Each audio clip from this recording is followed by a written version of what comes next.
Wait, don't go flirting with Emilia Tan when I'm not around. Subaru dashed forward to put himself between the man and Emilia, but his glare at the silhouetted man froze in the face of a torrent of sharp words. Hey, little missy. I think your guy here has a screw loose. Is he all right? The chummy voice addressing Emilia was a bit hard to make out. That was only natural since the speaker's head was covered in a full-face helmet. The jet black helm, meant to conceal his entire face, looked highly refined, but the headpiece alone wasn't what made him stand out, though that description is misleading. He stood out because the helmet actually was alone. More worried about an interloper than excited for your reunion? What a fascinatingly complicated sense of masculinity. Well, you've got pretty horrible fashion sense, don't you? And you've got quite some lip toward your seniors. I'm an easygoing old man, so I let it slide, but someone else might chop your head off. Subaru gaped as the man tapped a finger against the nape of his neck in obvious amusement. Yes, the bare nape of his neck, for while the man wore a pitch-black helm over his head, beneath he wore only a shabby mantle and an open linen vest and shorts combo that made him look like some bandit. His shoes were sandals with split-toe socks. Behind his waist, he carried a handsome sword with a fat blade resembling a Chinese crescent sword. Everything clashed with everything else. Subaru's tracksuit was no less out of place. Emilia Tan, don't tell me this guy's outfit passes for normal here in the capital. Don't worry, Subaru. I'm as shocked by what he's wearing as you are. Oh, yeah. She was really shocked. It was so cute. I said I was looking for someone, and I was pretty surprised when she said she'd come along, though. Emilia Tan's kind-heartedness is a real virtue, but you still have to pick who you help. Why do you think a poisonous mushroom looks so bad? It's saying, I'm poisonous. Danger. Eat me and you'll die. That's to stop damage before it happens. You're making it sound like I'm a dangerous guy. That's horrible. Back where I come from, one look at you and they'd bring all the local school kids together and tell them about kidnappers. Subaru blew off the man's flippant comment and returned to Emilia. Anyway, Emilia Tan, like I'm always telling you, watch out for men and cars. Men are wolves, so you can't show them that defenseless, adorable, smiling face. Are you upset? No, I'm just thinking that sounds more like something I've said to you than something you've said to me, Subaru. No offense. Subaru was tempted to cover his face, regretting that his slip of the tongue had only heaped more trouble onto him. But the coming lecture was mercifully interrupted by an outside party. How perceptive of you to wait for me at my destination. Your loyalty is admirable, Al. Her words made the man, laugh out loud. To be honest, I want to say it was dumb luck I happened to be here, but that'll just put you in a bad mood. I agree with you, Princess. Yep, it's just like you said. He stood beside the girl and ruffled her orange hair with the palm of his hand. Apparently, by sheer coincidence, the person the lady here was looking for and the person I was looking for were together. Maybe you could call it fate? So it's like the saying, even chance meetings are the result of karma. No thanks, I don't want any threads of fate except red ones with Emilia Tan. There was a momentary pause before Al's reply. This guy's got quite a mouth on him. But Al's laughter and the light wave of his hand wiped Subaru's doubts away. All his actions had been with his right hand the entire time, for the man didn't have a left hand. So the man had one arm, a pitch-black helmet, and a haphazard threadbare outfit. Judging from his tone of voice and his appearance below the neck, he was probably a bit more than twice Subaru's age. In spite of that, he didn't come off much like Subaru Sr., sporting an attitude as light as his clothes. To put it kindly, he was easy to get along with. To put it rudely, he was an adult that needed to pull himself together. With Puck there as your guardian, I'm wondering why he let you go around with this guy. Leah spotted him looking in garbage bins on the side of the street as soon as she stepped out of the garrison. Her meddling happens at lightning speed, so I didn't have any time to stop it. Oh, come on. Subaru's reply couldn't hide his exhaustion. True, Emilia's soft-hearted nature was nothing new, but Al looking for his traveling companion in trash bins was completely off the rails. He wondered if the man had put any funny ideas in her head while they had been alone. Subaru gave Emilia a look of concern when he realized that, without a word, Emilia had slipped behind Subaru's back as if to avoid the eyes of other people. She pulled down her hood to hide her face again, keeping her voice quiet as if that would erase her presence. Subaru dubiously raised his eyebrows and looked toward the orange-haired girl who seemed the cause of Emilia's misgivings. What, staring at me? Drinking in the beauty you will dearly miss once I depart? Certainly, it is cruel that my beauty is so divine, but it is rude to stare in silence. But it is rude to stare in silence. Sorry, my eyes are in perfect shape. Everyone found who they were looking for, so how about we break this up? Subaru gave the girl, the one Emilia seemed to be hiding from, a dismissive reply as he directed the spotlight away from her and toward Al. He didn't know why, but Emilia seemed averse to the attention. So Subaru did what he felt would serve her best. Well, that's all fine. The decision to shift the talk to me, instead of Princess included. I sympathize with you more than a bit. No, a lot. An adult with a broad mind can put up with a lot without getting sick of it. Even a proud cat that's never been housebroken. Maybe I've just gotten old enough to find it adorable. Subaru couldn't see his eyes through the helmet, but he sounded like a father figure protecting his beloved daughter. They get along pretty decently, huh? Well, we're gonna head this way. How about you? Then I shall go that way as well. Then we're gonna head the other way. Then I shall go the other way as... Oh, good grief. Are you stalking me? What? Did you fall in love with me or something? I imagine that is a joke, and a petty one at that. Lackluster men die in lackluster ways, you know. With great pomp and ceremony, the girl, dispassionate to the bitter end, departed with her companion. Her hesitant steps proclaimed that even though she wanted them to part ways, she found it unamusing to do so. Hey, arrogant chick, take this.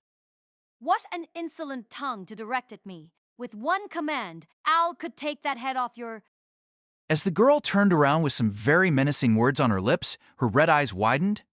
Her hands stretched and caught the pair of apples lazily arcing toward her. Take 'em. These are bonding apples. In the end, I may have won the bet, but the winner has the right to show mercy like a noble warrior. Take care not to wander into bad guys like that from now on, okay?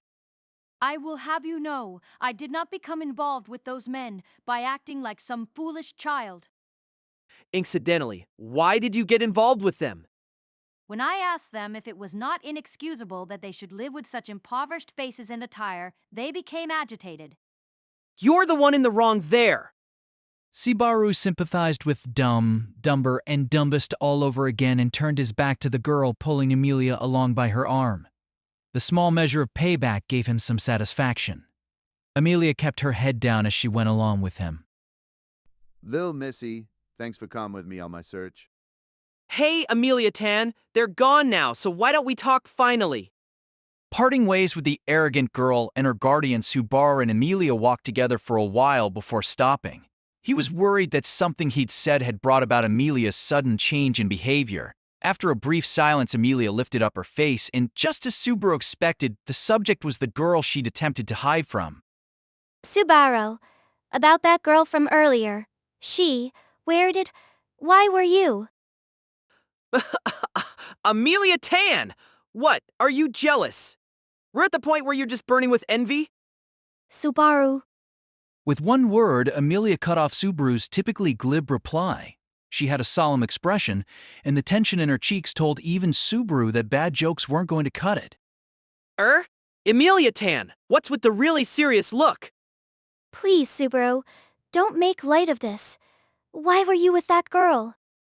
Emilia seemed to want to hear something from Subaru. It threw him off, but he sank into thought to try to give her the earnest reply she sought. But just as Subaru focused properly about things for once, his efforts were for naught as an angry, rough, and coarse shout interrupted their conversation. Finally found ya. You're a lot of trouble, damn it. At the voice, Subaru scanned the area, aghast. Roughnecks were on both sides, blocking the street to prevent their escape. Dumb of dumb, dumber, and dumbest stood at the vanguard of the men, glaring at Subaru. I've been looking for you and the woman to pay you back for making fun of me before. So you brought all your friends for payback over a war of words? No matter how much you resent an insult, a man with a spine wipes his own butt. That's what I always believed in. Hey, don't try to make me feel bad. What do you know about me anyway? Subaru listened to Dumb's abuse, complete with spittle flying, as he quietly looked around. There were 15 or 16 men blocking the street. He couldn't exactly expect Reinhard to bail him out of this one.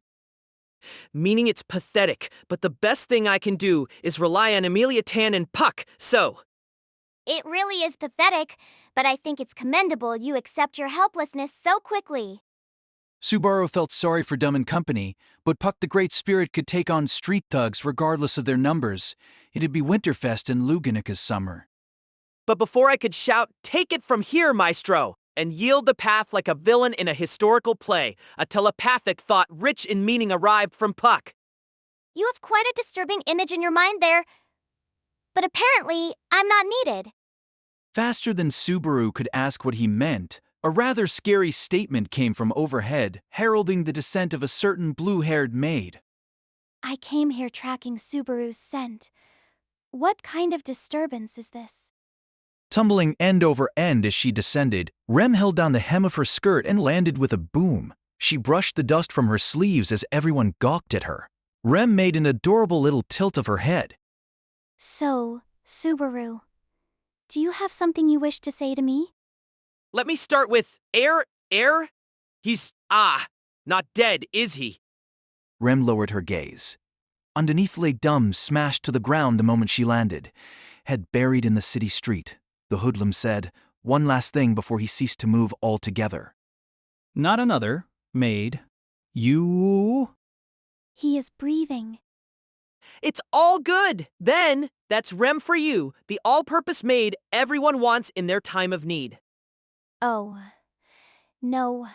Saying how you can do nothing without me, you are making me blush. Subaru and Rem engaged in their daily routine, even as Rem's violence had the thugs reeling. Subaru's praise made Rem's cheeks go red as she demurred. In the meantime, the men gradually regained their bearings.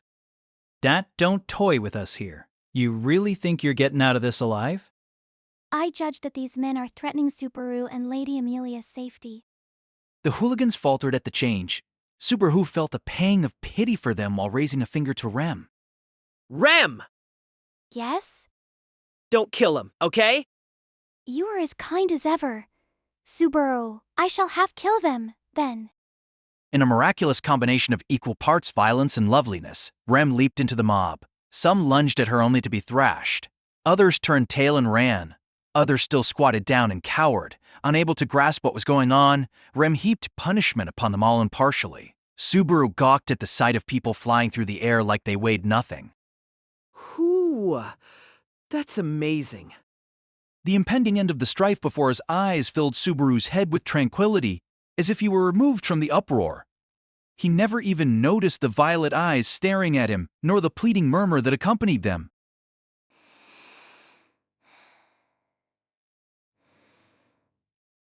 Subaru. So that's why we're gonna rough you up a little. Just a little, wee bit. The men blocking off the road and laughing lewdly included Dumber and Dumbest. Their group, separate from Dumb's, had surrounded the girl and her companion. They didn't need to put into words exactly what kind of payback they had in mind after capturing her. The vulgar lust in their eyes said it all. But the girl paid the men around her no heed as she brought the slice of apple to her lips. Bittersweet. It is indeed an apple on the inside. I am forced to conclude that the clown from earlier did not simply dye them red as some kind of joke. So apples are indeed this color. I am shocked.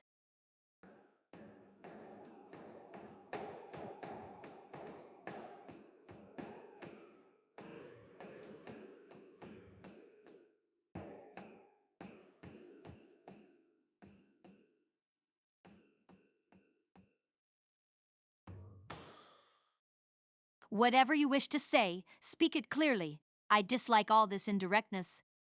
Fine, I'll come right out and say it. There's 2 apples, so ain't one of 'em mine? Ha! How absurd! Now hear this.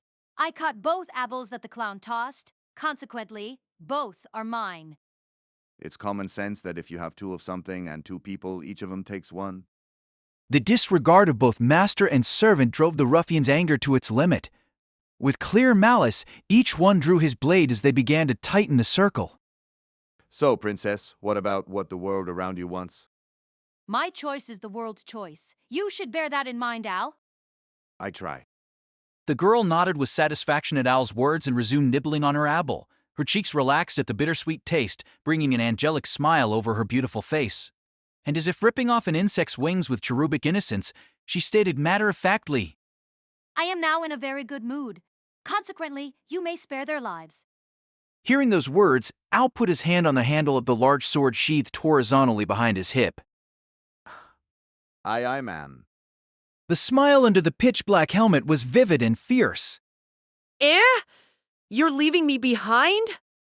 Early in the morning at the inn, Subaru raised his voice in shock as he learned the day's schedule. Subaru was stunned while Emilia and Rem sat before his eyes at the table. Roswal had left the inn earlier, stating that he had a prior engagement. The other three were just finishing the breakfast Rem had prepared. Of course I am. Subaru, the reasons you're here in the royal capital were to see if your acquaintances are all right and to get you treated. That was the deal. But since I'm feeling pretty well, you could loosen up the interpretation a little. Absolutely not. Today really isn't fun and games, and outsiders are forbidden to enter. I can't even bring Rem with me. Emilia's atypically strict instructions were hard for Subaru to argue with given how he'd wandered off just the day before. He looked to Rem for salvation, but the blue-haired maid shook her head. This time, Lady Emilia is absolutely correct. Please listen to her. Crap! Isn't anyone on my side here? And I can't say anything because of what happened yesterday either. Ugh! Even if Rem was fundamentally biased towards Subaru, priorities were priorities. As a result of his failing to uphold Emilia's instructions and wandering off on his own the day before, he was totally grounded.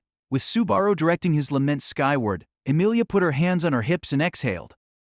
It won't be that long, or I'd like to say that, but I don't really know when I'll be back. So go ahead and eat supper together with Rem. Otherwise, I think it might be a rather long wait. Purr.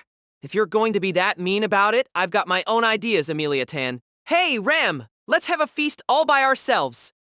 No, today's menu is a pubble chips, with apple salad, apple pie filled with apple jam, and I have freshly squeezed apple juice ready for dessert. Apples all the way down! Damn you, Scarface! Apparently, since he had returned with 9 apples in his bag, it meant the evening's menu would be a veritable apple festival. Subaru laughed desperately as the image of the scar-faced shopkeeper smiling and giving him a thumbs-up came to mind.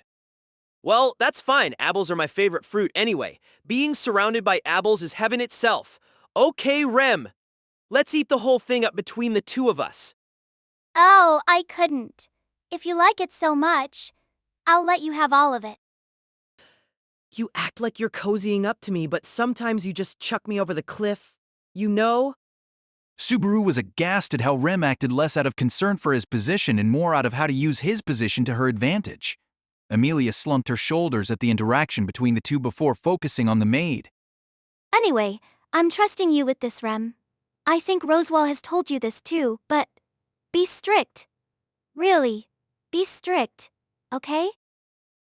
The way you repeated yourself after that pause, Emilia, Tan's super trusting of me. Huh. Subaru gave a thumbs up at Emilia's earnest reminder. Emilia, already accustomed to the sight, gently rested a hand on his fact. Subaru's breath caught at the sudden contact. Subaru, I'm not asking much of you. All right. Please, let me trust you, okay? For a moment, the sound of Emilia's plea froze Subaru's thoughts solid. Then he caught her meaning, chewed it over, and swallowed with a nod. Why, yeah! I'll do just that! I practically live to meet Emilia, Tan's expectations. He still didn't understand the cause of the lingering unease in her eyes when he reflexively agreed to all her conditions. He'd just accept them for now and take them into account when he shifted to action. In contrast, Emilia's violet eyes darkened. Then she quietly added, Yes, I trust you. It was probably less than an hour after Emilia had left for the royal palace. Subaru was spending his time studying the world's writing system under Rem's tutelage at the inn. He was mechanically copying characters, his thoughts consumed by just one thing, namely, how he could be at Emilia's side as she competed in the royal selection. Emilia was right to worry about how he would take her entreaties for him to wait. Subaru hadn't considered patiently waiting at the inn for her return in the slightest. He felt a little guilty about disregarding his promise to her. Even so, There's definitely people here in the royal capital who have it out for Emilia.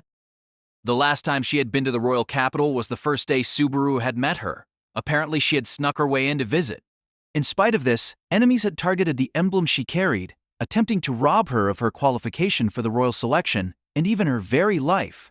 Thinking back upon their fateful encounter, Subaru could not endure the burning in his chest. Having been suddenly summoned into another world, he'd lived until that day without a single word from anyone. He still had no idea who had summoned him or why. He didn't have any leads. That was why Subaru was thinking about how to blow the current situation wide open. If no one was going to grant him a purpose, he'd decide his purpose for himself. I'm gonna help Emilia. Subaru had probably been summoned to that world for that very reason, and if not, he'd do it anyway. That was the thought that animated Subaru Natsuki and gave him strength, and that's why… Rem just happened to catch a glimpse of Subaru's eyes as he hardened his inner resolve. With a slight blush of her cheeks, the maid stood firmly in his way, forming an impassable barrier in front of the door. He'd tried various methods to get her to leave her post already, but she'd even brought a chamber pot in with her. Stare. What is it, Subaru? Those intense eyes are making this a little awkward. Stare. You may not. Even if you look at me like an abandoned puppy, you may not. Stare. I promised sister that I would fulfill my duties, so you may not. The power of Subaru's silent stare was backing Rem into a corner. She seemed increasingly agitated as she endured Subaru's gaze, glancing back at him with reproach. Are you worried about Lady Emilia that much? The royal palace is filled with numerous privileged guests besides Lady Emilia, so I imagine security is very tight. It's not how good the security is. I hate being left behind when Emilia has something really important happening. Subaru. What Rem was saying made complete sense. He was acutely aware of his own deficiencies. The power Subaru possessed was meager and useless, and could only lead to pain and sorrow. But he didn't care if he was useless. If something happens, then I probably won't be any use. And if it isn't likely to happen, it's great if it doesn't. I get that. But if something does happen, maybe it won't get resolved if I'm not there. I don't know when that something might come, so I want to be there with Emilia when it counts. If some events could not be undone save through return by death, a tactic that only Subaru Natsuki could use, then that was a stage he ought to be fighting on. Subaru did not realize that his thought process, taking his own death into the calculation, was warped to begin with. My goodness, Subaru. You really are incorrigible. Rem's halting murmur sounded like surrender, making Subaru lift up his face in the hope that his wish had been granted. Then you'll… No, you may not. Even so, I cannot permit you to pass, Subaru. Wait, what's with the way you were talking just now? It totally sounded like… However, I will be working on a new apple dish that I suddenly thought of. As this requires great concentration, I will be extremely busy in the kitchen. It is highly probable that someone could slip out of this room without me realizing. But you must not do anything untoward. Please continue your studies until I return.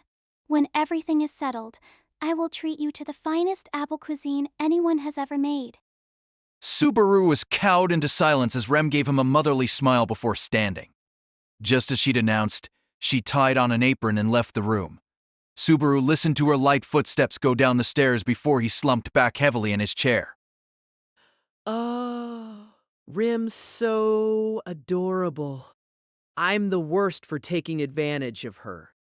Closing his eyes, he thanked Rem for her clumsy idea and rose from his chair.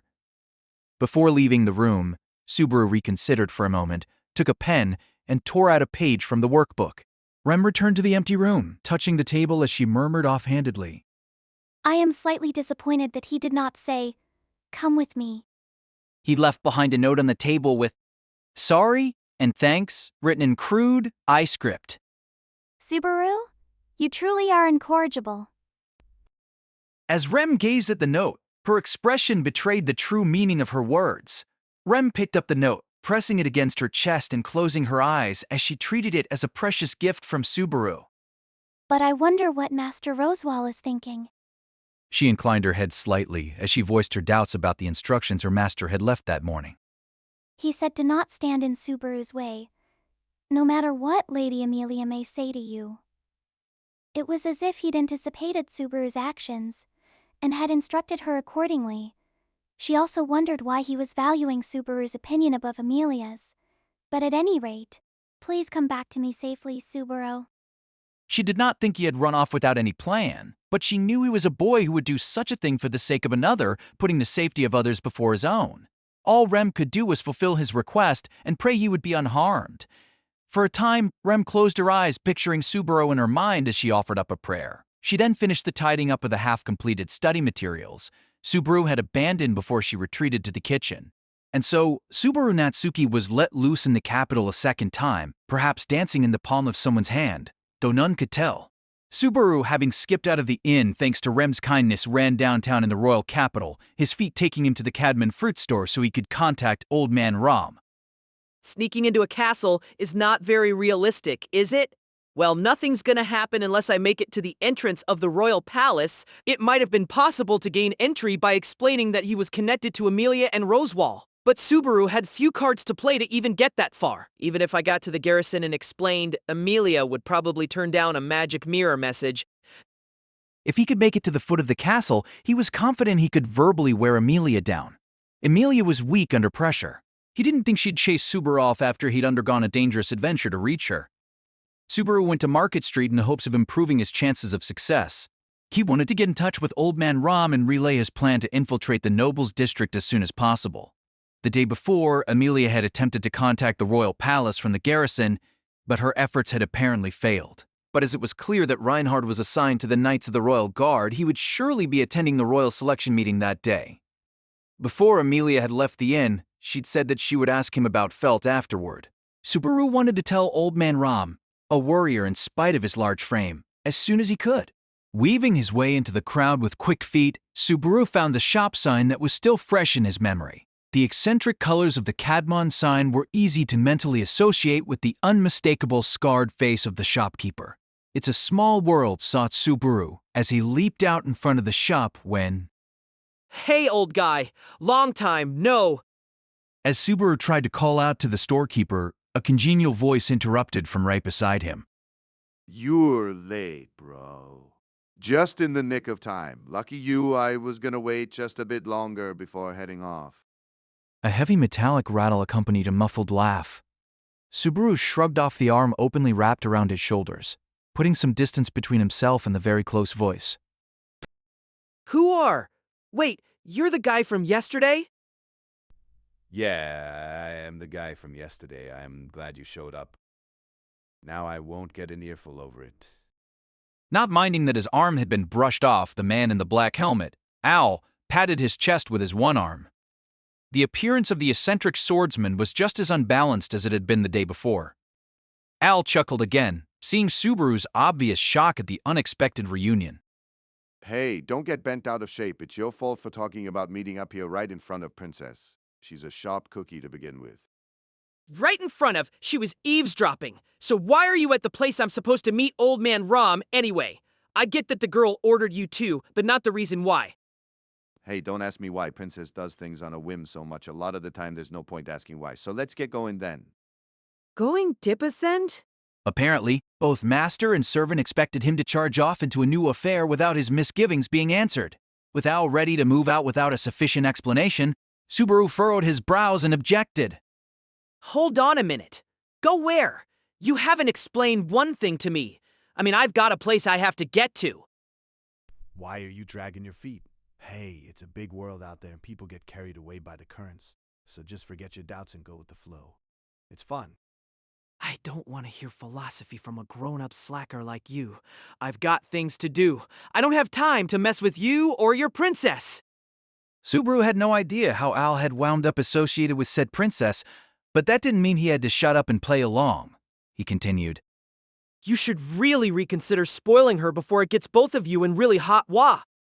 You're looking for a way to get into the royal palace, right? Al's murmur stopped the stern lecture on Subaru's lips. Whoa, that sure worked. That's Princess for you. It's just like she said. What? What do you know? Nah, I don't know nothing. I'm just saying it 'cause Princess told me to. And it worked, huh? Al's shoulders rocked in delight as Subaru bit his lip and held his breath. If what the man said was true, Subaru was dancing on the palm of a girl who wasn't even there. Suspecting he was completely boxed in, Subaru licked his parched lips. I can get into the castle if I go with you? The way Al avoided the heart of the matter was unsettling. Well, you'll find out if you come along, won't you? Subaru averted his eyes and resisted the urge to click his tongue. Al had tossed the ball into his court and now calmly awaited his reply. In spite of that, he seemed to know exactly what reply Subaru would give, which burned Subaru to no end. After a brief silent pause, the boy scowled in defeat as he raised a white flag. I'm stood. I'll go with you. Don't look so sad. I knew how this was going to go down the moment you arrived in front of the shop with me waiting for you, just like Princess wanted. You seriously believe in her like that? Al didn't reply to Subaru's feeble question, using his one arm to fend off the issue as he moved the conversation forward. Well, out of time. If we don't get a move on, she's going to leave us behind. She's really strict about that stuff. Subaru was about to fall into step behind Al, but first he looked back and said, So, there you have it. There's stuff I wanted to talk about, but I'll save it for next time, old guy. He was speaking to the shopkeeper who'd been grimacing as Subaru and Al conversed inside the store. The shopkeeper traced his facial scar with a finger and let out a brief snort. I don't really mind. Can't be helped. Having a weirdo like that in front of my store was driving my customers away. Get going already. I'm not sure Al's the cause of your customers staying away, but I've got one favor to ask you. You can get in touch with this crazy huge geezer named Old Man Rum, right? Subaru, feeling confidence in the unusual connection, chose his words with great care as he added, I want you to tell Old Man Ram this. Subaru Natsuki says, I'm heading to the castle to check on Felt. Wait up for good news. When Subaru reached Al's destination, he looked up, completely and utterly overwhelmed. This is how to put this. Standing beside him, Al nodded to display his sympathy with Subaru's halting words. I know, bro. I get it, looking at this and wondering what you should say. Then, the two met each other's eyes, pointing at what stood in front of them, and said simultaneously, Rich people. Rich people? The dragon carriage was the very definition of needless extravagance. The passenger cab was subtly engraved and adorned with numerous flamboyant ornaments. Glittering, radiant gold leaf had been applied to the exterior, and even the wheels had been jewel-encrusted. The land dragon in front also had an ostentatious appearance. The crimson-skinned, two-headed land dragon had extravagant feathers all down its back, with the intricate designs on the reins and bit completing the image of quintessential opulence. This isn't some kind of mistake? Unfortunately, even in a vast kingdom such as this, only Princess would ride such an embarrassing thing. Subaru did a double take as Al patted him on the back and walked ahead of him toward the occupied vehicle. It was parked on the side of the street, but nonetheless, an unnecessarily huge dragon carriage just sitting there made a large impact on passers-by. It received many stares, more out of raw shock than indignation at the interference. Deeply conscious of their stares, Subaru finally resigned himself to climbing into the dragon carriage. He could almost hear the unvoiced whispers behind him. He's getting into that, sitting by herself in a custom seat. A girl greeted them with a crafty smile. You have made me wait some time. Such rudeness can cost you dearly. The girl's attire for that day polished and amplified her beauty more than ever. The dress was wide open at the chest, presenting her ample bosom with such assertiveness that her sensuality tempted eyes to wander. I'm extremely humbled and delighted by your invitation. 'Tis no trouble. You are riding for my entertainment, nothing more. A minor amusement I am slipping in at the last minute. So I'm a super outstanding servant here to serve as your entertainment for the evening. You're gonna make me cry. As Subaru scoffed at the door, the seated master and servant traded glances with each other. The awkwardness had Subaru grinding his teeth by the time Al said to him, Sit. We can't get this dragon carriage moving if you just keep standing there, even if the blessing makes it not rock on the inside. It's a hell of a lot more comfortable sitting down. Besides, Princess hates being looked down upon. Indeed, you understand me rather well, Al. So, commoner, that is how it is. Sit down at once. If you continue to tower over me like this, I shall have your height reduced by about half. Since it really didn't sound like a joke, Subaru plopped down immediately. That instant, the dragon carriage started. The scenery outside the window moved gently. Very gently. Appearances were prioritized at the cost of speed, form over function. Easy to understand, yes? Subaru scratched his head at the way of thinking so different from the world he had come from, but the girl in the carriage prodded him, speaking in a fairly playful tone. So, peasant, what is the purpose of your riding in this dragon carriage? Purpose or not, it's because you told the guy there to invite me aboard, right? No, that was the trigger, but not the reason. I am not asking you why you came here. I am asking you what is your reason for being here. For a moment, Subaru refrained from a comeback as he searched for better words. It burned him, but it clearly was not the time to get on the girl's bad side. She might just throw him out of the dragon carriage. But worst case, he'd be finding out what it was like to be on the business end of the sword on Al's hip. Besides, she had chosen her question deliberately. Not why he had come, but why he was there at all. Because I need to go to the royal palace. That's why I'm in this carriage. Correct. That is your reason for being here. Put another way, so long as you carry that reason with you, you would be hunting for another way to get into the palace, even if you were not on this carriage, yes? Subaru lowered his head, unable to refute the girl's words. That's right. Maybe I'd end up sneaking in on one of the rich folks' carriages. So long as he could not accept giving up as an option, Subaru would have groped for a way to get into the royal palace by any means necessary, even if it meant sneaking in aboard a nobleman's vehicle. That's reckless talk. Even if you could normally, this is a real special day. The checks are going to be a lot stricter. There's pretty much no way that'd work without help from guards at the garrison and people taking care of the carriages.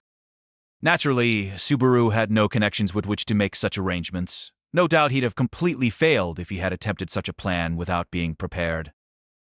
If that's the case, getting invited here is a huge lifesaver, huh?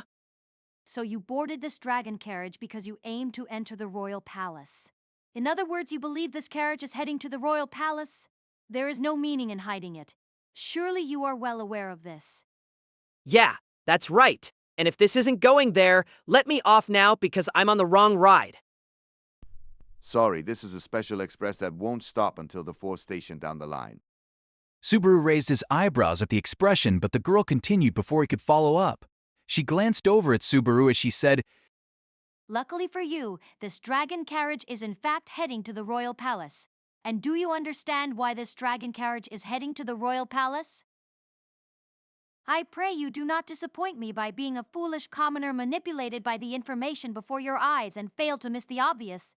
If you are, that makes you a fool whose life bears no value. Answer with care.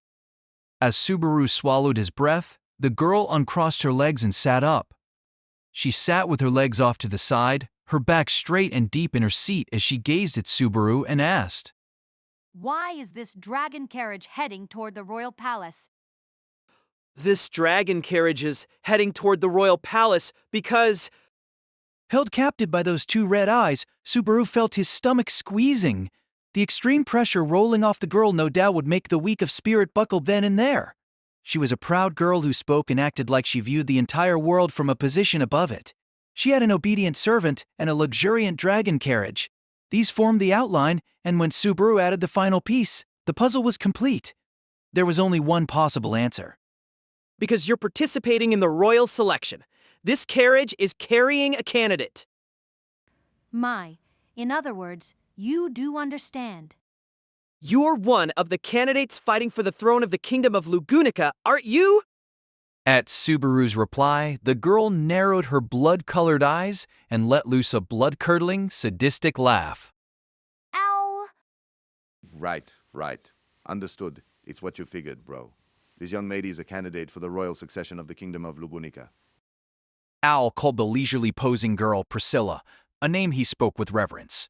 Priscilla nodded in satisfaction at her servant's words before looking at Subaru. One might argue that even a fool would have answered thusly after being provided with so many hints. Regardless, you may rest at ease. At the very least, you have avoided an immediate shedding of your blood. Well, I'm relieved too. This thing may be huge, but I don't think we'd ever get the smell of blood and guts out of it. I would simply arrange a new carriage in that case. Worry less about such trivial things and more about my mood. A petty bourgeois like me just can't understand a princess's sense of money. Priscilla now engaged in casual master-servant banter. As Subaru watched, he subtly let out a long sigh. He'd hazarded a guess when they'd parted ways the day before. Without doubt, Priscilla's haughtiness marked her as someone from society's upper class, telling him she had a strong pedigree. But what had really settled it was Emilia's reaction. Emilia had been fearful of coming into contact with Priscilla in spite of the robe she wore meant to conceal her identity. If Priscilla was Emilia's political rival, it all fell into place. In that light, the fact she'd invited Subaru aboard the dragon carriage meant, You knew who I was with yesterday, then? It would seem she attempted to conceal herself with some pathetic rags. The way she hid in a nook along the street suited her public image very nicely. Why, you? There's things you say and things you don't. Subaru was unable to conceal his indignation at Priscilla's mockery of Emilia. Hey, lay off, bro. I only just got her to chill out on the spilling blood stuff. It took only an instant. As Subaru stood up, Al drew his crescent sword and touched the thick of the blade against the bottom of Subaru's chin. One step farther and Subaru's head would roll from his shoulders. Al continued. You get how Princess is by now, right? That's her default mode, so just be the bigger man and accept it. If you don't, well, you chose wrong. For a one-armed guy, you're pretty handy with that thing. I've lived longer with one than with two. People adapt. Unable to see Al's face to judge whether he was joking, Subaru clicked his tongue and backed off a step. Accepting this, Al twirled his razor-sharp weapon and returned it to its sheath. Subaru sat back down in his seat and calmed himself. He scowled as Al's helmet made a satisfied shake, rubbing salt into his wounds. Subaru gazed at him and broached the subject that had been nagging him all this time. Is it too rude for me to ask where you lost that arm of yours? He was pointing at Al's left arm, the most distinctive thing about him. If he has trouble answering for once, I wouldn't mind, he thought. But that spurred a turn of events far different than he had expected. Sure, I can see why it'd bug you. It was my baptism to a whole different world. You know what I mean, don't you, bro? Subaru had meant to gain some measure of revenge upon him, but the unexpected truth washed that thought away. He stared in abject shock while Al toyed with the gap of his helm with his left hand and tilted his head a bit. What? Don't tell me you didn't notice by now. I'm the only one who knows what you're going through, bro. Subaru let out a breath as his eyes opened as wide as plates. Al's words had frozen his thoughts stiff. With his brain blanking out, he was at a complete loss for words. The boy raised a hand, his head feeling dizzy as he chewed over the implications. Wait, understand what I'm going... Really? Can't really blame you for doubting me. I couldn't believe my ears yesterday. That stuff about how even chance meetings are the results of karma, the red threads, haven't heard those quotes in 18 years. Yeet. That outrageous length of time caused Subaru's voice to catch in his throat. In real time, he had only been summoned 1 month prior. But if what Al said was true... That's right, bro. It's been 18 years since I got summoned here. I lost my arm around the same time, right around the age you are right now. Just like that, Al confessed to Subaru that he'd experienced the same situation. However, Subaru was far from overjoyed at having so easily found someone like him. Al had spent 18 entire years in that place, knocked the wind right out of him. Fet, did you ever find out how war anything? What, how I lost my arm? Or the summoning? If it's the arm, it was when I didn't know right from left here. It was a plain, ordinary mistake. If you mean the summoning, I still don't know. It's not like I've looked under every rock for the reason I got called to this world. I've been working my ass off to survive. So Al truly had lived 18 years in another world. Being blessed with a relationship like Subaru's with Emilia wasn't common. It really did hit close to home. He could very easily have lost an arm or spent his days desperately trying to live, forgetting all about the time. It was by good fortune that Subaru Natsuki was not walking a path quite that bleak. You two men and your glum faces are dulling the luster of my dragon carriage. From what I have heard, Yortis all trifling issues of the past. Even those clownish tall tales about your homeland beyond the great waterfalls make for a more amusing conversation for me. Beyond the great waterfalls? Do you not know, at the ends of the maps of the continent, the land ceases at the four corners of the world, with all washed away by great cascades of water? In other words, the great waterfalls. From time to time, there are rumors of people who have come from beyond them, such as you and Al. Most are simple nonsense, but Al is different. Why do you think that? Do you have some kind of concrete reason to think? Intuition. It wasn't what Subaru expected, but the response fit Priscilla perfectly. Understand? Nothing happens in this world that is not convenient for me. In other words, my intuition is not a reason, for I require none. It is an answer all by itself. Al is a buffoon of a different breed than the other vulgar peasants and their nonsense, and it would seem that you are as well. You're unbelievable. Does it really benefit you for me? Someone related to your political rival to ride on the same dragon carriage as you? Even if her words were consistent, her actions were not. That was what Subaru was trying to get at. However, Priscilla smiled at him like a carnivore surveying her prey. How about this? I take you, someone related to my political rival, hostage and use you to blackmail her into abandoning the royal selection. Or I deliver her your head and threaten her by telling her that she is next. Either way, Sherry's next. Either way, were 'tis a simple matter, is it not? Priscilla rolled her tongue around in delight at how Subaru's eyes widened in distress. It was a possibility he had not even imagined until that very moment. The reason for this was simple. Subconsciously, he didn't think he was valuable enough to capture as a hostage to bait Emilia. Your face says that is beyond what you anticipated. That makes you an even greater buffoon, yes? Subaru hadn't even considered the risk he could become a liability to Emilia. Priscilla clapped her hands as if she were making sport of her own, hand-raised pet. Judging from your eyes, you have taken the girl's side for reasons of passion. Your mad emotions have clouded your vision, making you neglect what lies at your feet.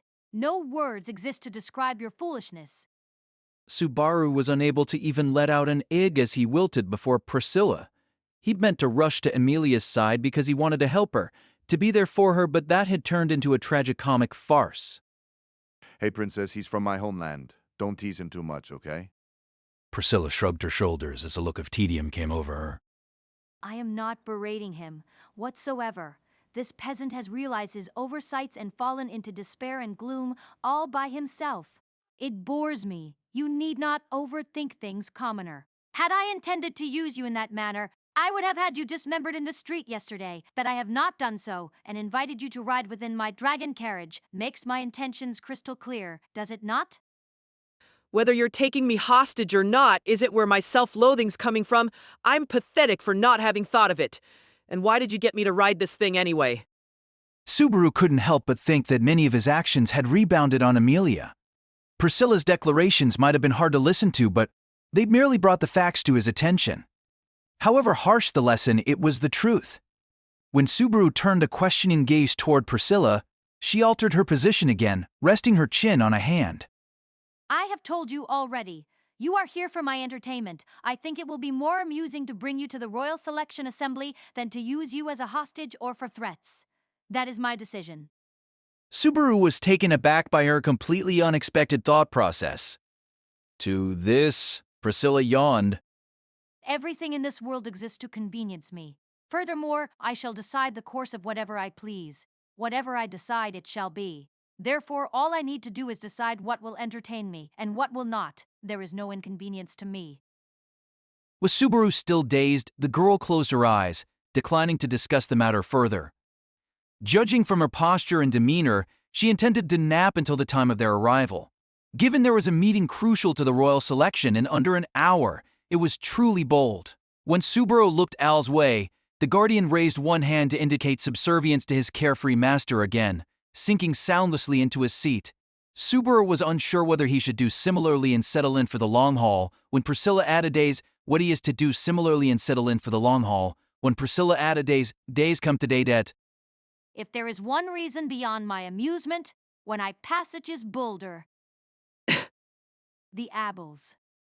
After those two words to a thoroughly dumbfounded Subaru, Priscilla went silent entirely. Since her conduct made clear she would not permit him any questions or doubts, Subaru racked his confused mind, finally coming up with a single possible answer. In other words, the old guy at the fruit store saved my life then. He recalled that, for whatever reason, the shopkeeper had been involved in a large percentage of his exploits in the royal capital. The thought of having survived thanks to something so banal and trivial provided Subaru a brief respite from his self-loathing. The carriage arrived at the palace and entered through the main gates. As Subaru walked straight up the front stairs, he felt painfully aware of just what a little fish he was in that ocean.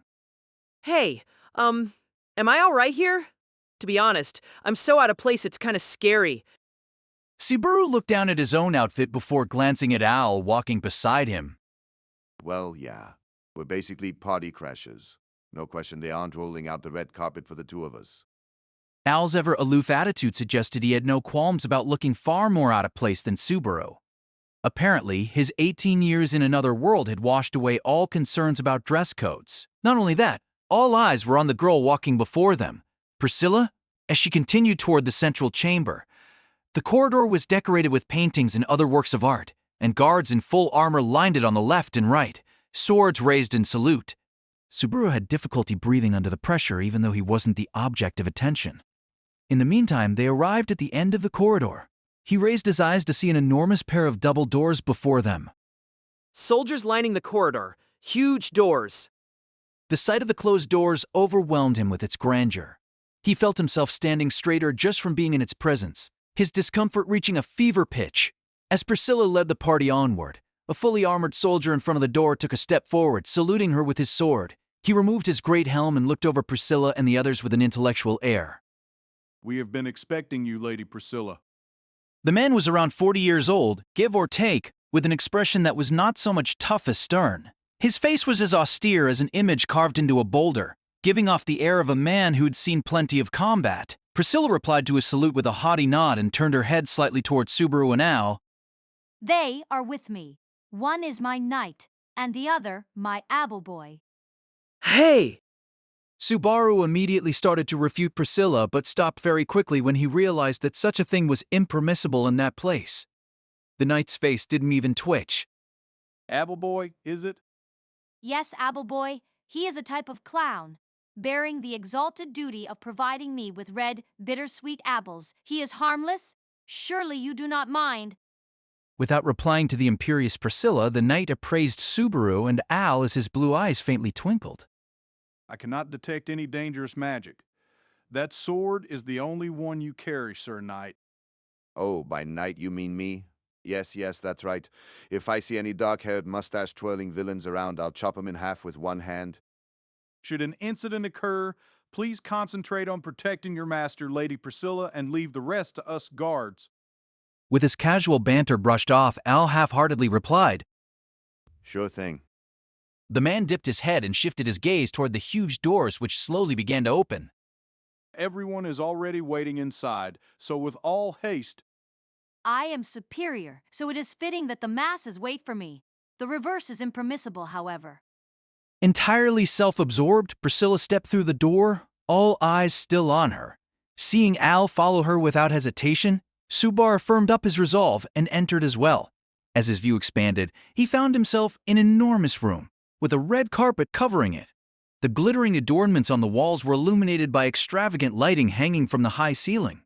The room had few places to sit considering its size, though a small set of steps led to chairs on the far side of the chamber. There were 5 seats from left to right, and what stood out most was the one seat in the center.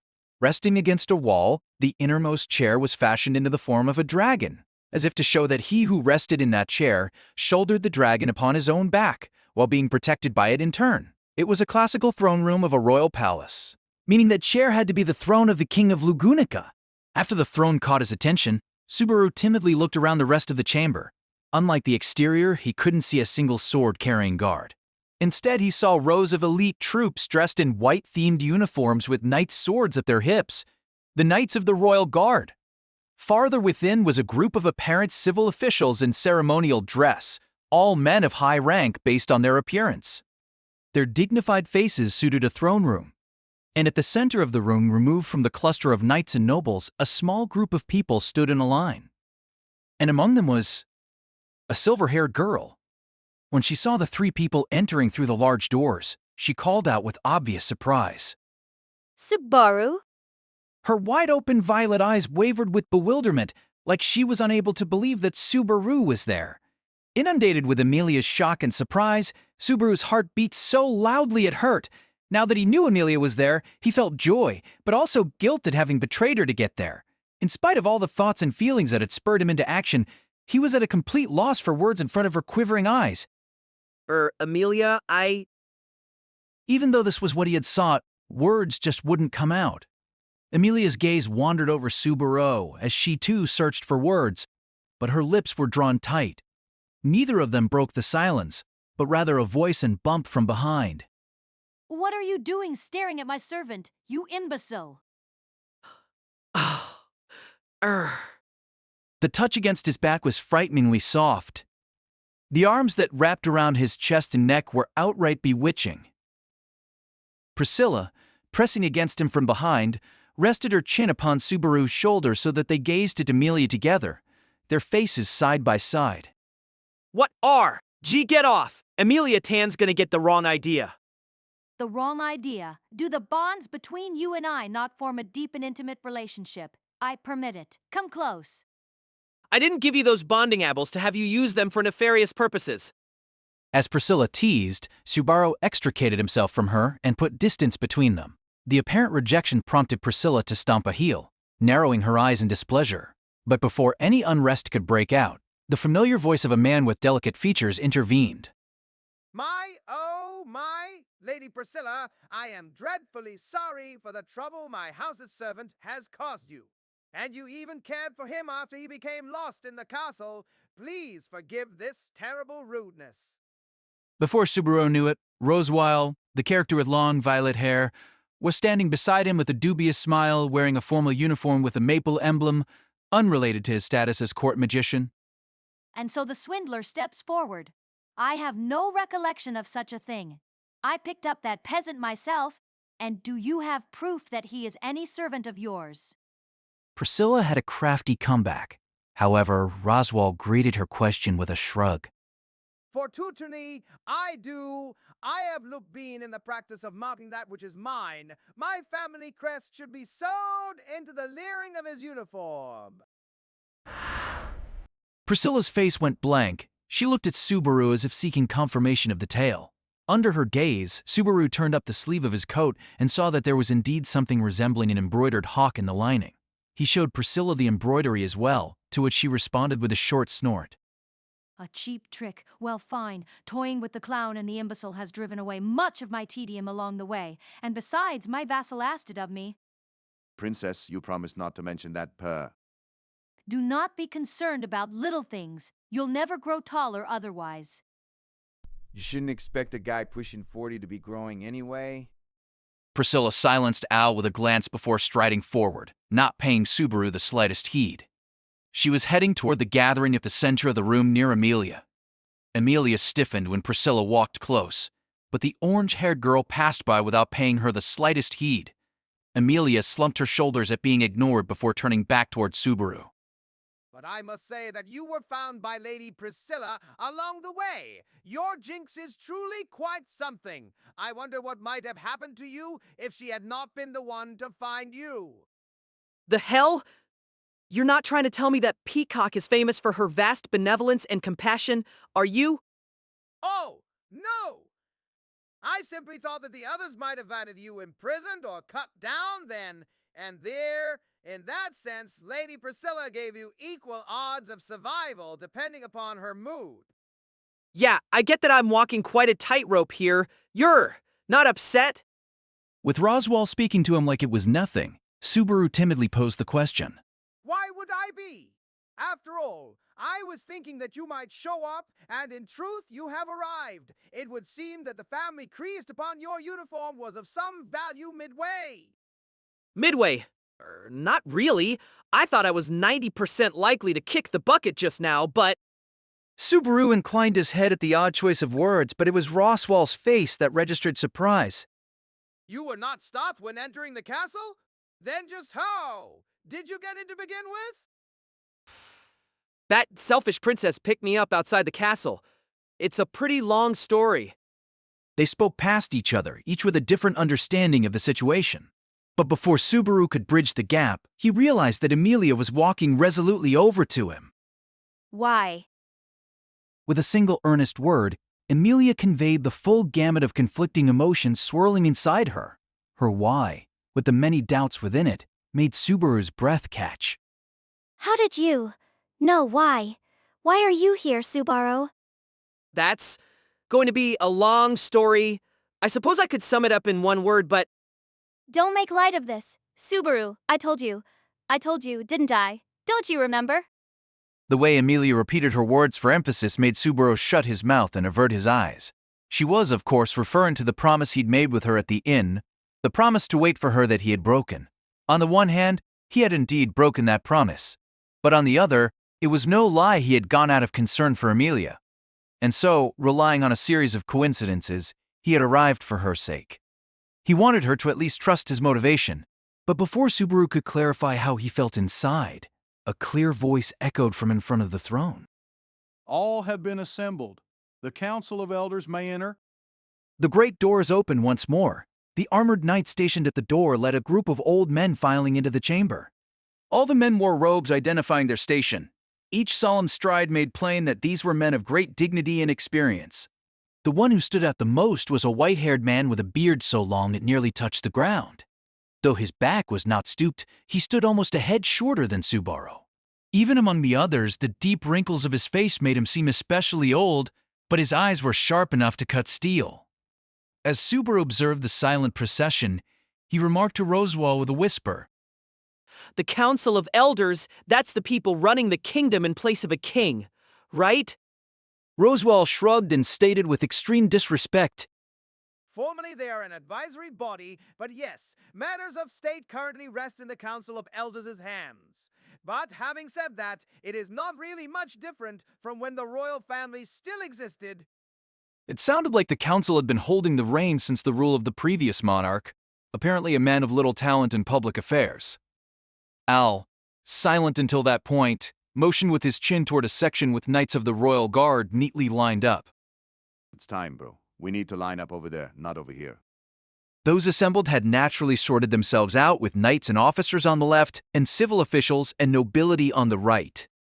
Seems like it, but is it all right for me to line up over there? The proper thing to do would be to immediately throw you out of the castle, but as this will be amusing, you may go with him. Emilia's eyebrows shot up at Roswell's attitude. She approached to object. Roswell, wait, Unfortunately, Lady Emilia, this is not the time or place for you to argue. If all the facts become clear, Subaru will be staying here for a very, very long time. But if we let Subaru stand over there, he'll... The time for argument is at an end. Lady Emilia, the conference is beginning. To the center. Roswell's face tensed as he gazed at the seats around the throne being filled by the Council of Elders that very moment. The only vacant seat left was the throne of the king at the heart of the chamber. And in front of the old men of the council was a tidy line of people who had given off a special aura since the moment of their birth. The girl with orange hair was at the top of the list of 3 girls with magnificent posture, conspicuous and vibrant. Standing in the center, Priscilla put a hand on her hip and pushed her shoulders back, causing her skirt to sway slightly.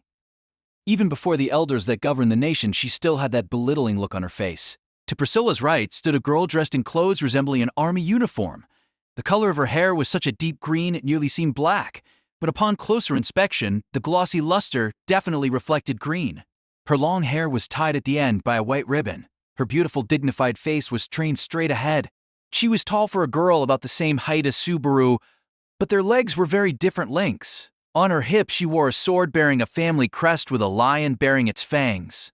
She looked like a beautiful girl disguised as a handsome man, and in contrast to the green-haired girl's serious ambiance, the girl to Priscilla's left with light violet hair exuded a serene image. Her wavy hair fell down to the middle of her back, looking cottony soft. She was short compared to the other 2 girls, and wore a white dress made with generous amount of fur. Particularly eye-catching were the white fox muffler and the ridiculously large purse at her hip. All were beautiful, projecting a particular unique aura. They were clearly cut from a different cloth. Emilia bit her lip in regret, delivering Subaru a reminder before trotting back to the line of girls. We will discuss this later. When Emilia lined up with the others, her silver hair dancing about, her attire definitely seemed a step behind everyone else's. However, the loveliness within excelled above all the others, at least according to Subaru. In other words, they're the future royal candidates for the selection, huh? All the participants were girls, Emilia included. As he realized this with surprise, the people around him began moving one after another. Subaru followed Al's lead and headed toward the lined-up knights of the Royal Guard. As he did so, a certain red-haired, handsome young man standing at the head of the knights greeted Subaru with a bright, friendly smile. So, you did come, Subaru. It was Reinhard. The agreeable young man apparently hadn't forgotten him in the last month. He still had flaming red hair and eyes as blue as if very sky had been trapped in them. The only change was that he was wearing a formal Royal Guard uniform. He added, When I heard that Lady Emilia would be attending, I wondered if you might show up. That's a crazy high appraisal of me on your part, isn't it? I thought the main image you had of me was pathetically crying for help and getting sliced open. I think you underestimate your own virtues. You, of course, protected Lady Emilia from a wicked blade. But you also made virtuous choices in other areas as well. He shrugged good-naturedly. Even that gesture was perfectly polished, and Subaru couldn't help but be jealous. And so Subaru stood to Reinhard's side, and Al to his. Just as he realized that they were in the front row among the knights in a very prominent position, he heard the overly friendly call of a cat-eared girl, accompanied by a playful smile and a wave. Subaru, it is you. It was the messenger girl who'd triggered their trip to the royal capital. Subaru was a little surprised to see her standing with the knights, dressed in a female uniform for the royal guard, complete with a skirt, and standing by the cat-eared girl's side giving him a silent nod was none other than Julius. Subaru? What's with that scowl all of a sudden? On my homeland, they teach you to make this face when you look at an insect called archnemesis. Reinhard attempted to smile as Subaru tried to hide the disgust making itself plain on his face. I hope you don't take this personally, Julius. It would seem Subaru does this to make a more humble first impression on people. Stow. There's no deeper meaning here. Can you not make me out to be sneakier than I am? Reinhard ascribed uncomfortably great praise to Subaru's words and deeds, so Subaru shot him down immediately. Julius, in response, stroked his hair back as he said, I do not mind, Reinhard. It is the duty of a knight to behave in a manner befitting his station. I am Julius Juculius of the Knights of the Royal Guard. It is a pleasure to make your acquaintance, and that of the good knight beside you. After his pompous introduction, Julius tried to draw Al into the conversation. Without much energy, Al replied, Oh, don't get stuck on formalities, okay? Stop calling me good knight or sir knight or whatever. I'm, whatchamacallit, a common cutthroat. I'm not one of the high and mighty like you. Subaru reflexively raised an eyebrow at his behavior. He had thought Al was the type to get along with anybody, so his attitude toward Julius was unexpected. But unfortunately, there was no time left for a follow-up. The gentlemen of the Council of Elders and the candidates have been assembled. If I may be so bold, I, Captain of the Knights of the Royal Guard, Marcus, shall oversee these proceedings. Very well, please do. Still at his seat, the one who crossed his arms and made a faint nod was named Niklatov. Marcus, captain of the knights, nodded and presented a solemn expression to all assembled. I have an important announcement to make to this assembly for the election of the next ruler for the royal selection. It is for this purpose I have gathered the Council of Elders and called you all the way to the palace. Marcus's voice was not especially loud, yet it reverberated so that everyone in the throne room could hear. The captain of the knights had a voice fitting his title, one that marked him as a man destined from birth to lead others. Half a year ago, beginning with the late king, the members of the royal family passed away in rapid succession. Any kingdom lacking a king is in crisis, but it is an especially grave matter for the dragon-friend kingdom of Lugunica, deeply related to the Covenant. The Covenant, apparently this indicated the pact between the kingdom and the dragon. He'd heard the term in fairy tales and in conversations at Roswell Manor several times. However, just like the royal selection itself, there were numerous details that remained unclear to him. In that sense, Subaru was grateful for how the conference was unfolding. The kingdom's relationship with the dragon began several centuries prior. The king of that time, His Highness Falsa Lugunica, and Holy Dragon Volcanica formed a covenant between them. Since that time, the kingdom has been rescued from crisis by the dragon several times over, preserving it and its prosperity. Holy Dragon Volcanica is extremely faithful, with a deep sense of duty. Even many generations later, he has continued to protect us from beyond the great waterfalls, far away. As Marcus delivered his solemn speech, Miklatov stroked his beard and nodded. Furthermore, the continuance of the royal family is deeply related to maintaining the covenant. This makes the loss of all members of the royal bloodline to plague an especially regretful matter. A dragon maiden is required to begin the next era without a moment to spare. Renewal of the covenant through the Dragon Friend ceremony, a meeting of the minds with the dragon, requires a maiden that meets select criteria. This duty was shouldered by succeeding generations of the royal family, but now we seek another to carry it. Keeping the emotions in his voice as restrained as possible, Marcus faced the Council of Elders sitting on the dais and touched a hand against his chest. For this purpose, we, the Knights of the Royal Guard, upon the command of the Council of Elders, have undertaken the duty of locating maidens selected by the light of the dragon jewels. Marcus slid his hand into a pocket. Upon his palm, he raised up a gemstone with a tiny emblem upon it. It was one Subaru had seen many times, for it marked those qualified to participate in the royal selection. Everyone present your dragon jewels. Everyone present your dragon jewels. The girls responded, presenting their own emblems. Instantly, the throne room was bathed in a vivid glow from the jewels bearing the insignia. The one in Emilia's hand was red, and each other emblem dazzled the room with a different color. The knights sighed in wonder. Even the wrinkled faces of the Council of Elders showed a faint sign of relief. As you can see, each of these candidates is qualified to become a dragon maiden. Having beheld this fact, we shall do as commanded by the dragon tablet, and... The solemn proceedings came to a halt at a soft voice. Excuse me? As Marcus's breath caught, a girl in front of him bearing a twinkling blue dragon jewel inclined her head. She had violet hair and wore a white dress.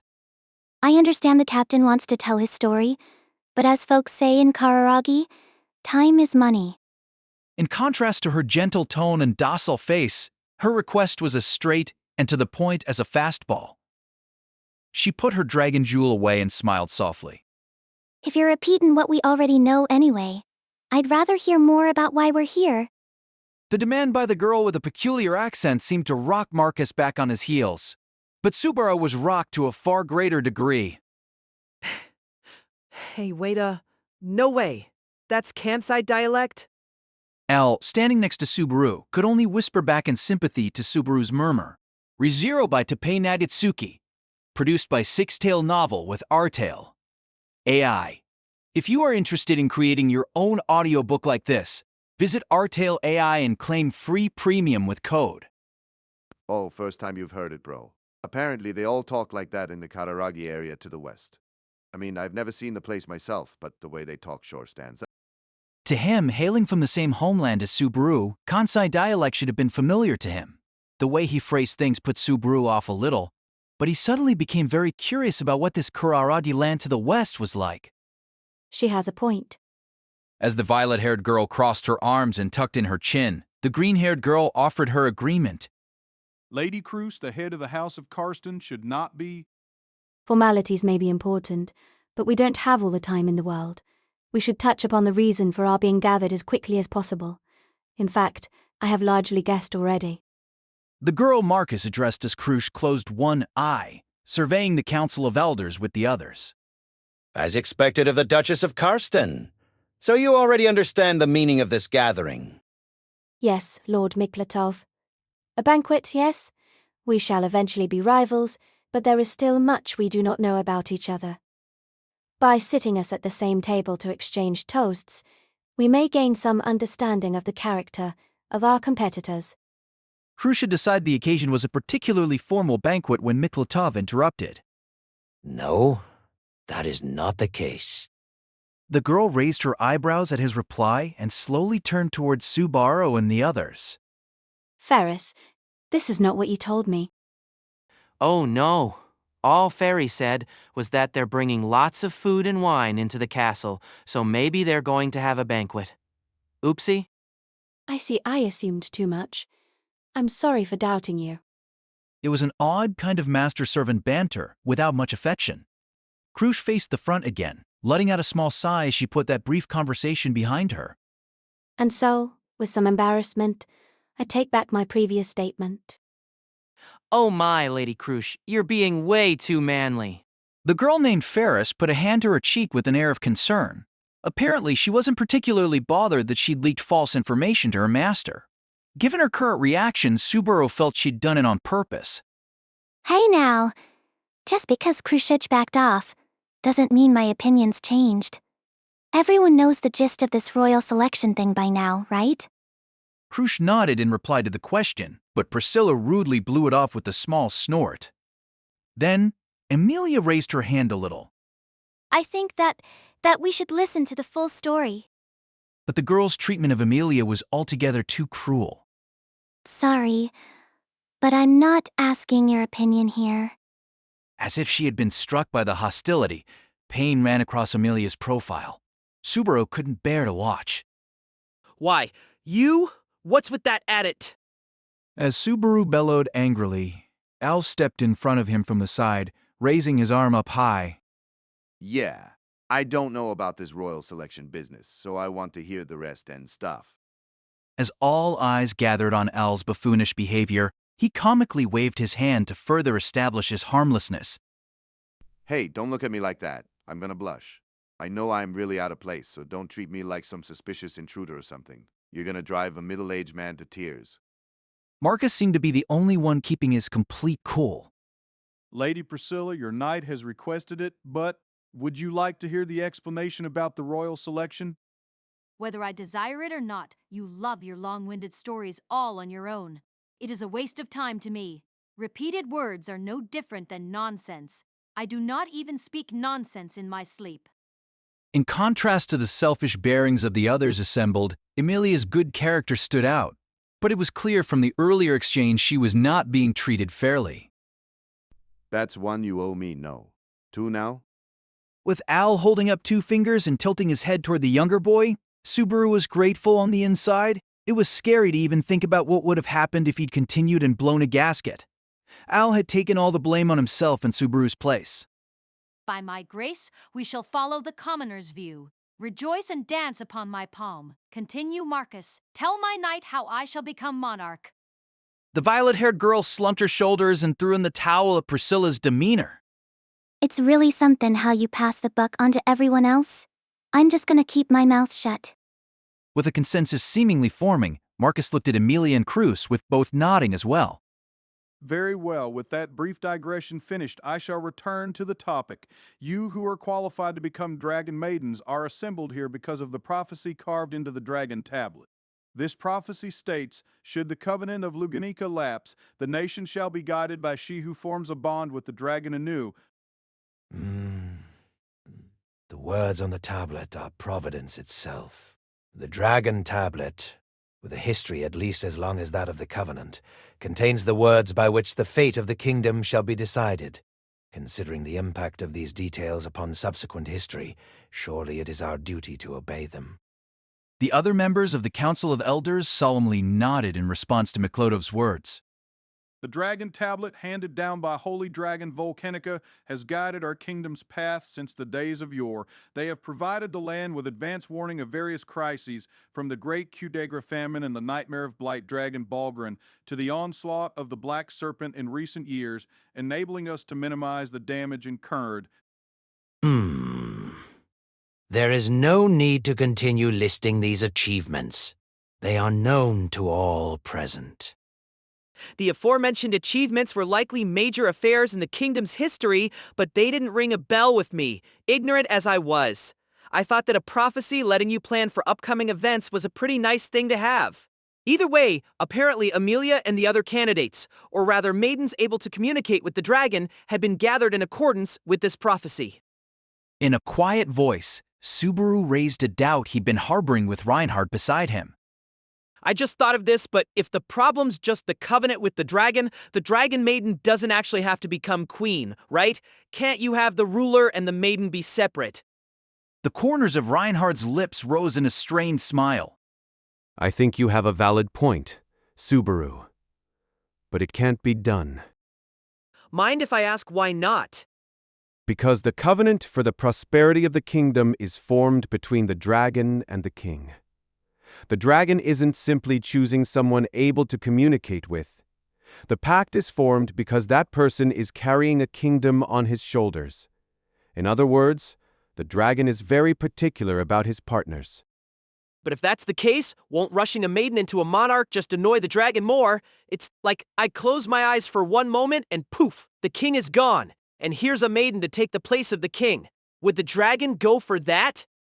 That's a fairly strong argument. But in the end, the dragon tablet upon which the fate of the kingdom is engraved takes precedence. That is what the Council of Elders has decided, and they have commanded us knights accordingly. I want to think that it was the right thing to do. Even if he had doubts, the higher-ups had settled the issue. The only one who knew how the dragon would judge was the dragon himself. It was truly as Ram had said. Only the dragon knows. With one issue having been settled, Marcus's voice echoed across the quieted gathering. The prophecy continues thus: there shall be 5 able to lead a new nation. Of these, 1 shall be selected as the maiden to form a new covenant with the dragon. Hearing that sentence from the prophecy, something tugged at my mind and made me frown. 5!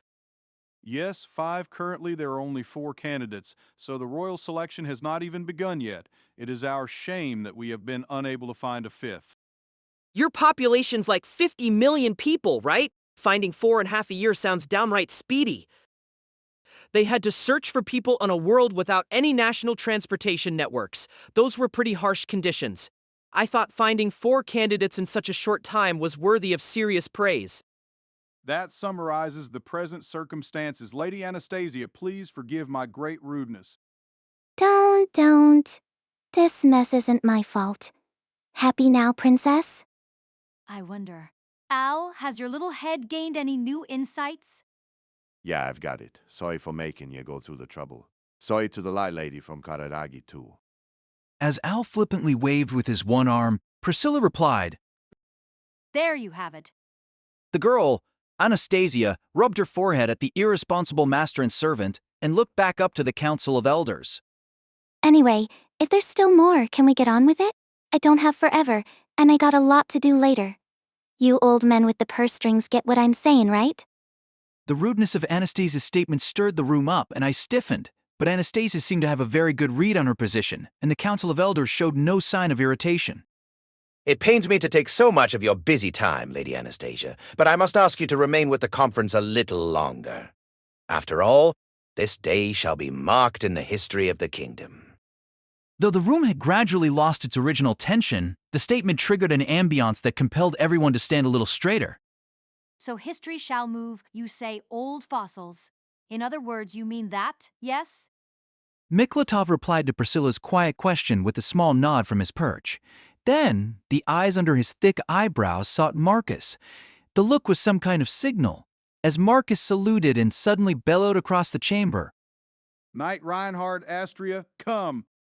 My shoulders trembled out of the blue as Reinhard, seemingly having waited for the call, replied, Yes, sir.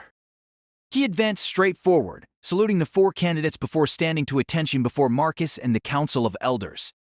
Very well, Reinhard. Report. Sir! Marcus took a step back and yielded the center of the platform. With all eyes upon him, Reinhard stepped forward and faced the Council of Elders without a single trace of timidity. Esteemed members of the Council of Elders, I am Reinhard van Astria of the Knights of the Royal Guard, here to report that my mission is complete. Say it so that all may hear. Reinhard turned around, looking over everyone in the room. We have finally found the 5th candidate to become Dragon Maiden and Monarch. The ranks of knights stirred and formed a space between them. The expressions of the candidates changed, registering strong emotions: determination, delight, tedium, and bewilderment. Bring her in. Receiving his command, 2 guards before the entrance saluted and slowly opened the doors. Beyond them, a girl, accompanied by ladies in waiting, was led into the throne room. When Subaru laid eyes upon her, his jaw instinctively dropped in absolute shock. The hem of her light yellow dress fluttered as her high-heeled shoes stepped upon the carpet. Her scrupulously arranged blonde hair practically sparkled. The girl was remarkable for the strong determination in her red eyes and the impish appearance of her snaggletooth smile. She looked so different that he almost doubted what he was seeing. He couldn't help but be lost for words. With me paralyzed by surprise, the announcement seemed to echo against my eardrums several times over. This young lady who seeks the crown is called Lady Felt. And so, the royal selection that would determine the fate of the kingdom of Lugunica began. The wild-eyed girl with scruffy blonde hair had worn grimy old rags. She was a tempestuous girl of the slums, more grubby than hardy. That was the image of the girl named Felt in my mind. As Reinhard made his declaration, the ladies in waiting quietly accompanied Felt as she walked into the throne room. Gracefully walking atop the red carpet, she looked like a nobleman's daughter. I had thought long before she might sparkle if someone polished her up, but this unhewn stone, polished via the power of Reinhard's family, was not only sparkling. Indeed, the only term to do her justice was radiant. Felt slowly passed by Subaru's dumbfounded gaze and stood before Reinhard. He nodded with a charming smile at her appearance and addressed her with the utmost respect. Lady Felt, thank you for gracing us with your presence. Felt raised her eyes and called out to him. Ah, Reinhard. Reinhard responded to her clear as a bell voice. Yes? Knight and lady, their eyes met. And then... Why you? What's the big idea dragging me in here with no explanation? She raised the hem of her dress, her long, slender leg tracing an arc that was about to slam right into the tip of Reinhard's chin when the knight raised a hand, stopping it short. I am quite surprised. What brought this on so suddenly? Remaining balanced on one leg, Felt violently slapped at her dress in anger. Don't block me and then play dumb. It's this place, these clothes, them, you. What the hell is going on here? I can't take any more of this. It was an expensive dress, no doubt custom ordered for her. Seeing it treated so roughly sent the ladies attending her wilting to the floor as if their eyes were spinning. You did not like the dress? I believe it looks very good on you. This isn't about the dress, and it's not that it's embarrassing. I'm saying that I hate it. And not just the dress, I hate you too. Don't you think abducting and holding a girl against her will is embarrassing for a knight of honor? If it is for the prosperity of the kingdom, it must be done. Felt put a hand to her forehead as if he was giving her a headache. I'm so glad. I thought she'd completely changed, but it's only how she looks. I guess leopards really don't change their spots, and it isn't just me.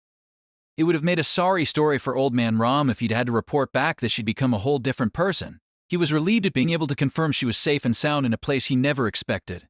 On the other hand, he couldn't help but think Felt being dragged into becoming a royal candidate was prearranged rather than mere coincidence.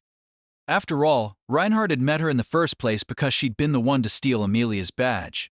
Emilia, realizing who Felt was, had apparently reached the same conclusion as Subaru. That girl from back then? That's why Reinhard was so surprised. From Emilia's point of view, Felt had gone from the thief of her badge to a rival for the very throne.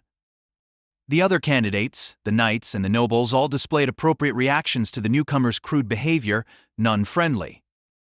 Under the austere stares, Felt clicked her tongue rudely. In the short time I had known her, she'd never been this much of a brat.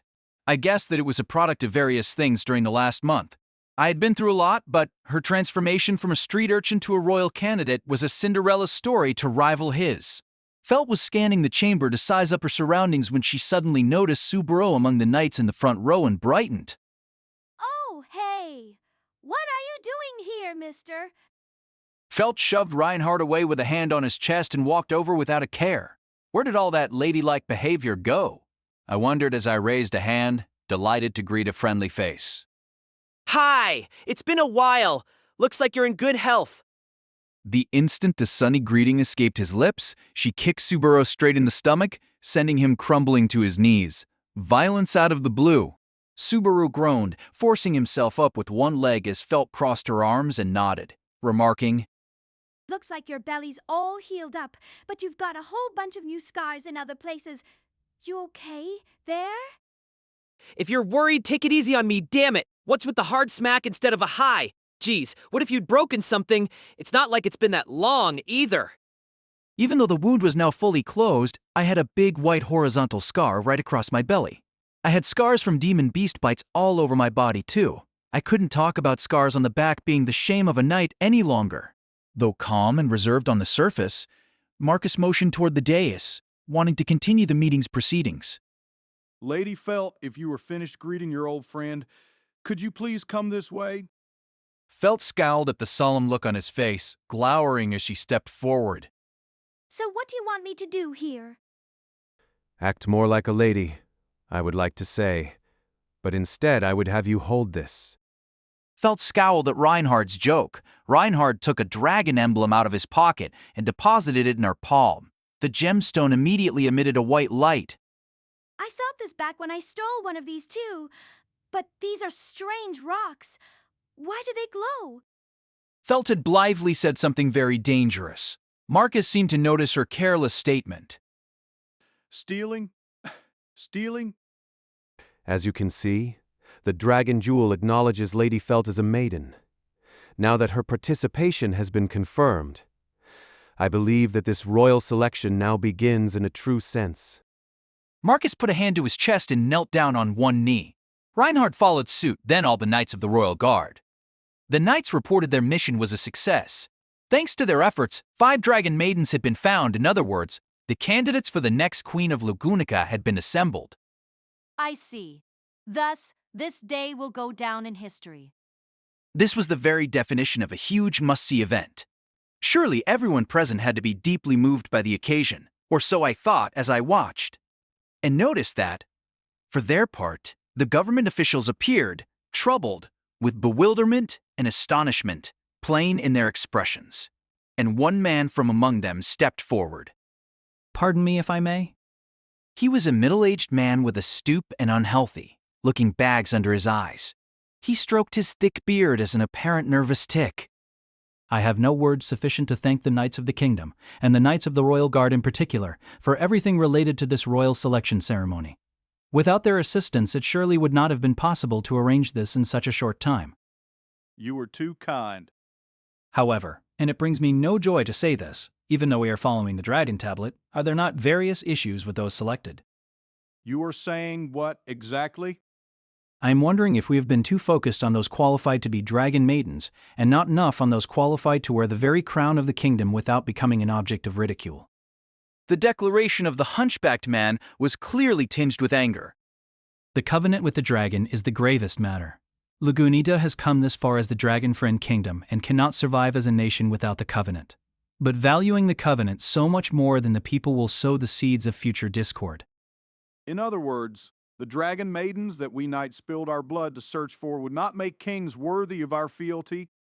That is not how I would put it, but essentially, yes. The man broke out in a cold sweat at Marcus's frank summation, and after a moment he acknowledged the true meaning of his oblique comments. The knights had desperately toiled to solve a nearly unsolvable problem. This ridicule of their efforts did not exactly instill pleasant emotions in them. Standing with the knights, I felt the hot anger all around me on my skin. Smells like something's burning in here. Hearing Subaru's murmur, Al cheerfully spoke to 2 other people in the same row. Well, it sure sounded like he was insulting the knights. I don't mind. But what do you two think? The 2 he'd addressed, Julius and Ferris, turned their heads toward Al and Subaru. Ferris spoke first. Your dear Fairy doesn't really mind, meow. I mean, whatever Beardy says, Fairy's fealty is already to one person alone, you see. I will not go quite as far as Ferris, but I feel the same. I have already pledged my blade. One day they will offer their fealty to another. I do not intend to be so narrow-minded that my heart should be disturbed prior to that day. Ha! That's mighty fine of you. Of course it's the same with me where Princess is concerned. The 2 others could only make wry smiles at that. I wasn't exactly enjoying being the odd man out. Ferris had Krush, Al had Priscilla. That would have to make Julius a supporter of Anastasia. They were 3 knights bearing the full trust of their masters. Comparing their position to my own sent a keen sense of inferiority through me, even though I no doubt wanted to fulfill Emilia's wishes at least as much as any of the rest. Subaru felt a strange feeling of unease as the back and forth in the throne room intensified. The earlier opinion was only the beginning as the civil officials aired their discontent, one by one. One must be both maiden and king. Perhaps they are not sufficiently aware that they must wear the crown. No matter how dressed up they are, their demeanor exposes their true natures. They are not refined enough. Their education is lacking. How can they be monarchs like this? Surely it is not a problem. I would think such a bounty of personality will make for a highly amusing royal selection. You be quiet. I looked at Emilia and the others. No doubt Felt's crude in-your-face attitude earlier was what had really set the civil officials off. But I couldn't say the other candidates hadn't sparked any unease themselves. In truth, Emilia's expression, as if trying to endure the pain, hurt me acutely. I wanted from the bottom of my heart to rush over that moment and give her a shoulder to lean on. Silence. As the man of highest stature there, Miklotov narrowed his eyes as he regarded Felt. After keeping his silence for a time, the old man let out his breath. That was somewhat irreverent behavior, so I do understand Mr. Rickart's view. In that light, I believe everyone should hear a brief summation of the candidate's personal history. A bald, stern-faced old man seconded Miklotov's opinion. Indeed. We can decide whether she is suitable or not from that. Seeing the rest of the Council of Elders nod, the civil official apparently named Rickard took a step back. Sir Reinhard, we would first hear the highlights of what you know. After he was called, Reinhard bent down on one knee in a show of the utmost respect.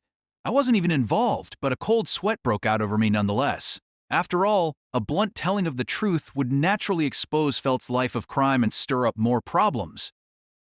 Until approximately 1 month ago, Lady Felt was living in a corner of the lower quarter of the royal capital, also known as the slums. An occasion arose where she had an opportunity to touch a dragon jewel. Having judged that she was qualified to be a dragon maiden, I brought her with me as a matter of course. Assuaging Subaru's concerns, Reinhard made his report while deftly dancing around the problematic parts. The explanation had huge, glaring gaps, but the assembly did not focus on those, but rather certain other things. Away from the slums, Sir Reinhard, are you insane? You bring a vagrant from the streets to a ceremony to select the monarch who must shoulder the future of Lugunica? Just what do you think the royal throne is? Reinhard had done as asked, expressing utmost courtesy to those on the platform. His gallant profile did not reveal the slightest hint of negativity. Rickard directed his words at Miklotov next. Someone should be selected who is suitable for the crown. We cannot simply lay our hands on whoever happens to walk. As Rickard eloquently attempted to sway Miklotov, a familiar voice dashed cold water over his efforts. Mr. Rickard, you are slightly too heated over this matter. Are you Newt? Nonsense, Roswell. Nor do I approve of your conduct. Not only I, but all of the officials. Until now we have overlooked this because we are in a time of crisis, but I shall still my tongue no longer. Not about the House of Astria hauling a waif into these halls, nor you, the fool nominating a half-demon to be monarch. Mr. Rickard, I would suggest you amend your comments. The frigid words reverberated throughout the chamber. Rickard's face, red from indignation, paled. It is poor manners to address a half-elf as a half-demon. Furthermore, Lady Emilia remains a royal candidate. Do you understand which of us should remember his place? Roswell's tone of voice was unchanged from the norm, but the power behind it made Rickard avert his gaze. He shook his head as if to conceal his intimidation and dramatically motioned to the dais. And what of it? I do not believe my claim to be in error. Qualified as dragon maiden does not mean qualified to be king. Lord Miklotov, please reconsider. The future prosperity of the kingdom cannot be built upon the election of an obscene royal candidate such as Sir Reinhard. The sage addressed not Rickard, attempting to sway his view, but the red-haired knight. Is this girl? I cannot be absolutely certain, for the means to prove with certainty no longer exist. However, I must resist the urge to call this coincidence happenstance happens. What would you call it, then? I would call it fate. At Reinhardt's reply, Mikladov closed his eyes as if that statement held some special meaning. Neither Subaru nor those around him had any idea what the two were talking about. It seemed only the pair knew to what they referred. Surrounded by such confusion, Mikladov put a hand to his forehead, as if lamenting the situation, and looked across the other old men. Have you not noticed? Take another good look at Lady Felt. If you cannot tell even then, I must question your fidelity to your own kingdom. In response to Miklatov's challenge, the occupants of the chamber held their breaths and gazed at Felt. Felt, at the eye of a storm of unrestrained stares, scowled openly. Looking at her, of course one can tell, she is still very young, and there are far too many things she would have to learn before setting foot near through. Suddenly, his face stiffened as if he'd realized something, his eyes opening wide in shock. Bee blonde hair and crimson eyes? Once Rickert said it, the other officials were struck with similar force like a row of dominoes. The only one not affected was Subaru, ignorant of common knowledge in that world. When Subaru glanced to the side, Ferris and Julius appeared to understand. He couldn't tell what in the world Al was thinking, per usual, but Al showed no special sign of surprise. Blonde hair and crimson eyes. These are peculiar to the bloodline of the Lugunica royal family. But it cannot be. The entire royal bloodline passed away in that incident half a year ago. It is simply impossible that this girl could... Reinhardt calmly interrupted Rickert's forceful denial. Mr. Rickert, are you aware of a certain incident in the palace some 14 years ago? The words from Reinhardt's lips struck Rickert with even greater force. Sir Reinhardt, surely you are not saying that... 14 years ago, thieves infiltrated the castle and abducted the daughter of the late second prince, Lord Fold. The thieves were permitted to escape, and the daughter was never found. This was the kind of national failure that was never leaked to outsiders. As the matter was not written upon the dragon tablet, the thieves were easily permitted to infiltrate the royal palace at the time. Since there were a number of other urgent matters, an all-out search for the daughter was not conducted. That incident was the trigger for the dissolution and reconstitution of the Knights of the Royal Guard. Your kinsmen were not uninvolved in this matter, I believe? Thus, I have information that would otherwise be unknown to me. And based upon this... Mikladov replied to Reinhardt's minimalist reply with a nod of his own. However, Rickert's frenzy showed no sign of diminishing. That is an extreme, no, an irrational position. Are we to believe the daughter of the royal household vanished without a trace 14 years ago, came to live in the slums, and now you incidentally discovered her with the royal selection nearing? And furthermore, you just so happen to find out that she is qualified as a dragon maiden? Even after the barrage of information, Rickert was still standing. This is absurd. This is all too contrived. You could easily have found a girl with maiden qualifications and dyed her hair and used magic to alter the color of her eyes. Surely you have not engaged in such shameful behavior? I swear it upon my sword. Reinhardt laid the sword at his hip upon the floor, offering it in a show of the highest respect. Rickert, seeing the knight among knights displaying such deference, sank into a heavy slouch. With all of the royal family already lost, no means exist to confirm whether she has royal blood or not. I do not think anyone will bow their heads based on mere supposition about her identity. That is natural. However, I am certain that Lady Felt is worthy of throne, even without a claim by blood. Reinhardt's unshaken reply drew a resigned sigh from Rickert. It seems that the sword saint of our age is rather invested in her. Once more, he turned his gaze to Felt, the subject of the matter at hand. Setting aside your maiden qualifications, you hail from the slums, and it is possible you possess the royal bloodline presumed lost. I cannot even begin to fathom the distress this must bring you. Are you determined to see this through? The statement sounded like a test, a ritual so that Rickert could use her reply to let go of his misgivings. Only when he received Felt's reply could he allow the discussion to end. But Felt flatly denied her qualification, completely ignoring the flow of the conversation to that point. Ah! What are you talking about, old guy? I never said one word about being king. The unexpected reply caught everyone in the chamber off guard. I got dragged here out from the slums against my will. I told him to take me back and he wouldn't, and he hid my old clothes, so I had to wear this stupid thing. I am way past ticked. I'm annoyed 1,000,000 times over. No, I don't accept this. Felt's rage-filled rant brought another awkward silence over the hall. Even Subaru, famously unable to read the mood, could tell that things were going south. How long are you going to entertain this boring, pointless discussion? As all eyes fell upon the girl, her full bosom shook above her folded arms. Even if it is in name only, 5 have been assembled so the process can commence. All we need do is begin, and the unworthy will be culled in due course. After all, I shall be the last one standing.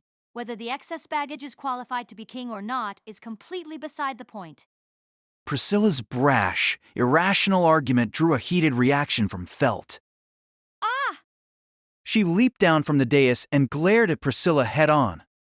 I was thinking earlier you were a good-looking chick, but I guess it's a flower bed inside your head too, huh? If you want to pick a fight, I'm game. Everyone knows with me you get more than you bargain for. Such arrogance. Do you know who I am? Do you know who I am?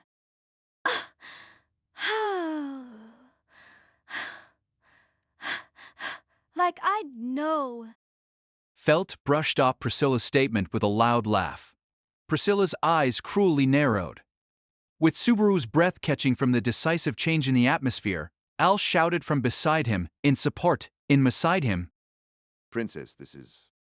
He must have known exactly what Priscilla was about to do. Then, at Al's shout, a gust wind cut across the chamber.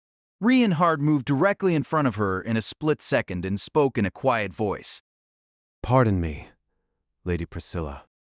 In the literal blink of an eye, the knight, on one knee on the dais a moment before, had come between the two royal candidates. The red-haired knight was facing the orange-haired girl, and behind him, Emilia held Felt close to protect her. Emilia's violet eyes filled with anger as she chewed Priscilla out. Such hostility in an important place like this. What are you thinking? However, Priscilla waved off the nuisance with a hand, numb to any pangs of guilt. I am merely teaching an untrained bitch her proper place. After all, impoliteness toward me can only be repaid with one's life. Emilia pressed the point against the unrepentant Priscilla. Won't you say you're sorry? Or do you actually not realize you've done something wrong? For an instant, the words made Priscilla's face go blank. Then, she glanced at Emilia with barely constrained laughter. Ah, this is most amusing. I have rarely been so entertained. You may take that as a compliment. What a disagreeable child you are. What are you talking of? One should apologize for doing something wrong, you say? If that is the case, why do you not apologize? Silver-haired half-elf, in your case, I'm sorry I was ever born. Even I could tell that the shock had shot right through Emilia's entire body. Her shoulders shuddered, and her fearlessness faded from her eyes, replaced by acute pain. I have no relationship to the witch. Does such an excuse mean anything to anyone? You are the spitting image of the being that is taboo to the world. The very sight of you fills people with fear and makes their hearts tremble. Is that not why you cover yourself and obscure your appearance?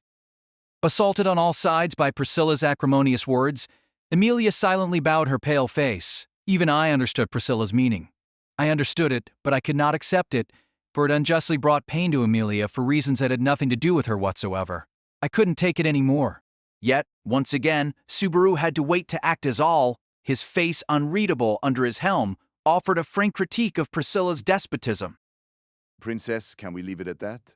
Adding more enemies here seriously puts us in a bind, especially if one of them's the Sword Saint. How about you just apologize? My vassal should not make such a pathetic display. And what of the Sword Saint? Merely the supposed mightiest in the land. Do something! I wouldn't last 1 minute. Al had calmly assessed the tail of the tape, raising the white flag in short order. His demeanor brought exasperation to Priscilla's face, and all the malice and enmity to that point seemed to dissipate. No one in the room, Subaru included, could conceal their shock at Al's skillful handling of such a ferocious beast, but at the very least, the immediate threat of an explosive situation had been diffused. With that matter settled, the chamber settled into silence once more. Abruptly, a high-pitched ring echoed throughout, the sound of a coin being tossed into a bowl. Miklotov thus gathered the group's attention. Is everyone satisfied? It would seem that both Lady Felt and Lady Emilia have calmed sufficiently. Yes, I'm all right. It would seem she is also. Let me go. Already, it's not like I even did anything. In response to Felt's outburst, Emilia hastily nodded and let her go. I was fine, so you didn't need to do nothing. Do I look like some weak little kid to you? Yes, it was unnecessary. I am sorry. I'm not thanking you. Felt scowled. Noticing her attitude, Reinhard politely nodded to Emilia before returning to the knights, leaving Emilia and Felt to uncomfortably line up with the other candidates. Only Priscilla seemed unchanged, wearing the same bored look she had begun with. She didn't look like she was reflecting on the error of her ways in the slightest. Either way, Miklotov, seeing that the dispute had been settled, announced anew. Then let us proceed with our agenda. The dispute over the royal succession. The Council of Elders hereby proposes a meeting between all the candidates for the royal selection. Miklotov's most solemn announcement brought tension to the chamber again. Spontaneously, even the candidates stood a little straighter. The faces of the spectators no longer looked relaxed. Miklotov scanned the expressions of the other members of the Council of Elders, seeking confirmation with his announcement of the formal start of the meeting. In answer, the old men dipped their heads in assent one by one. I thank you for your approval. Let us begin the debate. Though the subject under discussion is who shall be king, the issue is the method of selection. We have assembled candidates via the dragon jewels, but the method of selection is not set in stone. To determine this, I thought it best to first ask how far the candidates are willing to go. The members of the Council of Elders nodded alongside Miklotov's words. Seeing that there were no objections, Miklotov looked toward Marcus, standing at the ready on a corner of the dais. The knight stepped forward once more, bowing deeply as a proxy for everyone in the hall. Then, if I may be so bold, I shall continue. I believe each candidate present has a case to make. I would have all in the chamber hear these arguments. First, let us please begin with Lady Cruz, Sir Felix Argyle. Krush calmly nodded at Marcus's words. Ferris casually raised a hand. Yes, sir. As Ferris jogged ahead to join Krush's side, she looked up at Marcus along the way, pushing up her cheeks with her index fingers. Captain Ferry keeps telling Mew it's Ferris, not Felix. It hurts Ferry's feelings. Marcus's chin shot up immediately. I have no intention of granting special treatment to any subordinates, including you. Present yourself. Ferris stuck her tongue out in dissatisfaction as she stood by her masters. Krush's sighed. Krush Karsten, royal candidate and head of the House of Karsten. Ferris of the House of Karsten, Lady Krush's knight. Krush announced herself without the slightest display of timidity, and Ferris remained as casual as ever. Marcus amended her self-introduction. Sir Felix Argyle. The scowl on Ferris's face was quite blatant. Ah, so her real name is Felix? That's a very guyish name there. In Japan, the eldest children of old samurai families were known to inherit a certain name regardless of gender. There was also a well-established fad where dating games would gender-swap generals out of the history books and turn them into very pretty girls. Subaru, haven't you heard? Heard what? Ferris doesn't just have a man's name. He is very much a male. Reinhard's statement brought my thoughts to a halt. I folded my arms, inclined my head, closed my eyes, and earnestly mulled over the meaning of those words. What did you say just now? Ferris doesn't just have a man's name. He is very much a male. Word for word, syllable for syllable, Reinhard repeated the very important statement. The instant his mind processed the information, Subaru's yell echoed throughout the hall. Wow!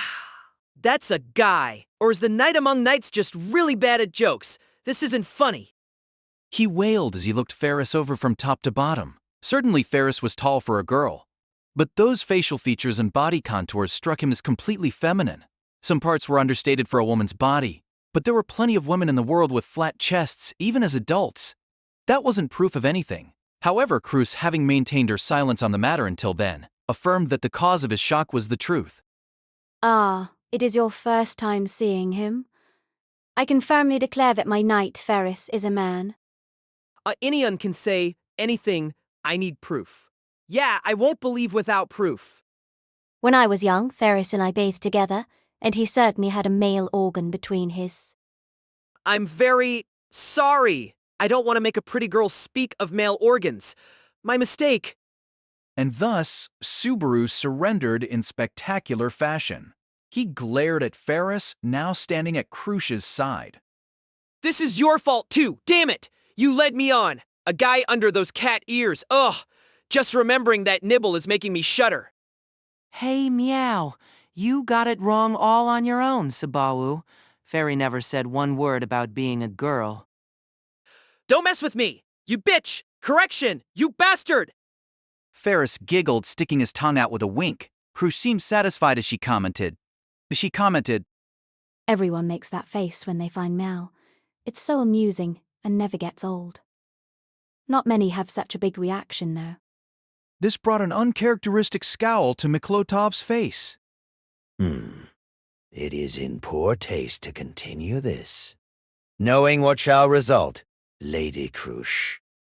For her part, Cruz's face firmed up again slightly as she shook her head. It seems that you misunderstood, Lord Miklotov. I do not instruct Ferris to dress like this. All of it is of his free will. Rickert lodged an objection to Cruz's words. Though I believe it is a master's duty to see that a vassal is appropriately dressed. Cruz's eyes narrowed in response.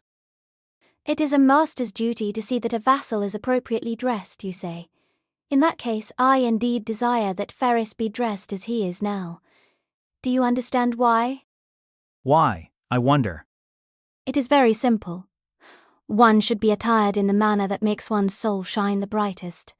Ferris's current attire suits him far better than knightly armor, just as I wear my own outfit because it suits me better than any dress. Cruz pushed out her chest in a display of personal pride as she spoke. As Ferris stood beside her, he smiled at the sight of his gallant master. The sight of Cruz so poised made Rickert lose all stomach for an argument. As he kept his silence, Subaru too could not help but feel his chest stir in the face of Cruz's composure. That is Lady Cruz for you. Among the candidates, she is the first to voice her opinion, but also the one with the strongest support. Whatever she says, she speaks with a different sense of confidence than the others. What do you mean? The House of Karsten that Lady Cruz heads is a family of dukes and duchesses that have supported the kingdom of Lugunica since early in its history. The house has proven its loyalty to the nation through many deeds, and the wisdom with which Lady Cruz herself leads as such a young duchess makes her the favorite of the royal selection.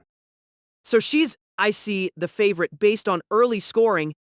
Even Subaru, lacking detailed knowledge of ranks and titles, knew that she was only a few steps removed from the top of the pyramid. With the royal family wiped out, public opinion probably favored someone close to the late king. The faint murmur spread through the hall as people all around nodded to each other about Cruz's superiority. Apparently, her being the favorite in the royal selection was something to accept as fact. However, it was Cruz herself who interrupted the murmurs. It would seem many here harbor a minor misconception. As Calm returned to the hall, she nodded with a composed look. I strive to be fully aware of what everyone expects by having me take the throne. The House of Karsten is a house that has carried great authority and political influence for many years. Should I succeed as monarch, politics and national policy are guaranteed to continue without so much as a ripple, correct? Several people in the chamber nodded as they listened to Cruz's eloquent speech. I regret to dash your expectations, but I can guarantee no such thing. At Cruz's statement, the throne room briefly fell silent, only to erupt in an earthquake several seconds later. Cruz looked up at the dais, her expression unchanged. She shook her deep green hair as her gallant gaze looked past them to a mural etched on the wall behind the royal throne. The dragon-friend kingdom of Lugunica. This nation has remained prosperous by honoring the covenant made with the dragon long ago. Thanks to the dragon, various crises have been averted, from war to plague to famine. The word dragon has never vanished from the kingdom at any point through its long history. All of this was according to Marcus's tale of the covenant with the dragon at the start of the meeting. Upholding the covenant between the kingdom of Lugunica and the dragon had brought fame and prosperity throughout history. As everyone mulled over the meaning of her words, Crush shouldered her arms and scanned the gathering. For the most part, prosperity brought by reaching the covenant with the dragon has been a good thing. If war arises, the dragon breathes and burns our enemies away. If there is plague, it employs its mana to heal people. If there is famine, soaking the soil with dragon's blood grants the blessing of bounty, and so the guidance of the dragon has saved us from hardship and guaranteed our glory. In spite of the glowing details on Crush's lips, her face did not brighten. Under the silent attention of the entire assembly, she remarked, Let me ask you, do you not think it is shameful? The chamber returned to silence with an even greater sense of tension than before. But if one were to compare the emotions of its occupants, the most heated, raw anger was without doubt coming from Crush, standing before the throne. The covenant guarantees we will be protected from any crisis and any hardship so long as we uphold it, and so we have descended into softness and depravity, relying now upon a change of leadership for its continuation. To think that you take this for granted. Crush's stern lecture spurred one among the council of elders to rise, his voice shaking with anger. You go too far, Lady Crush. I cannot permit anyone to make light of the covenant. Do you have any conception of the sacrifices the kingdom has been spared since the covenant with the dragon long ago? Are you denying the weight of history itself? I have already stated that this past prosperity is mostly a good thing. No words have passed my lips claiming that I myself have not been a beneficiary of its blessing.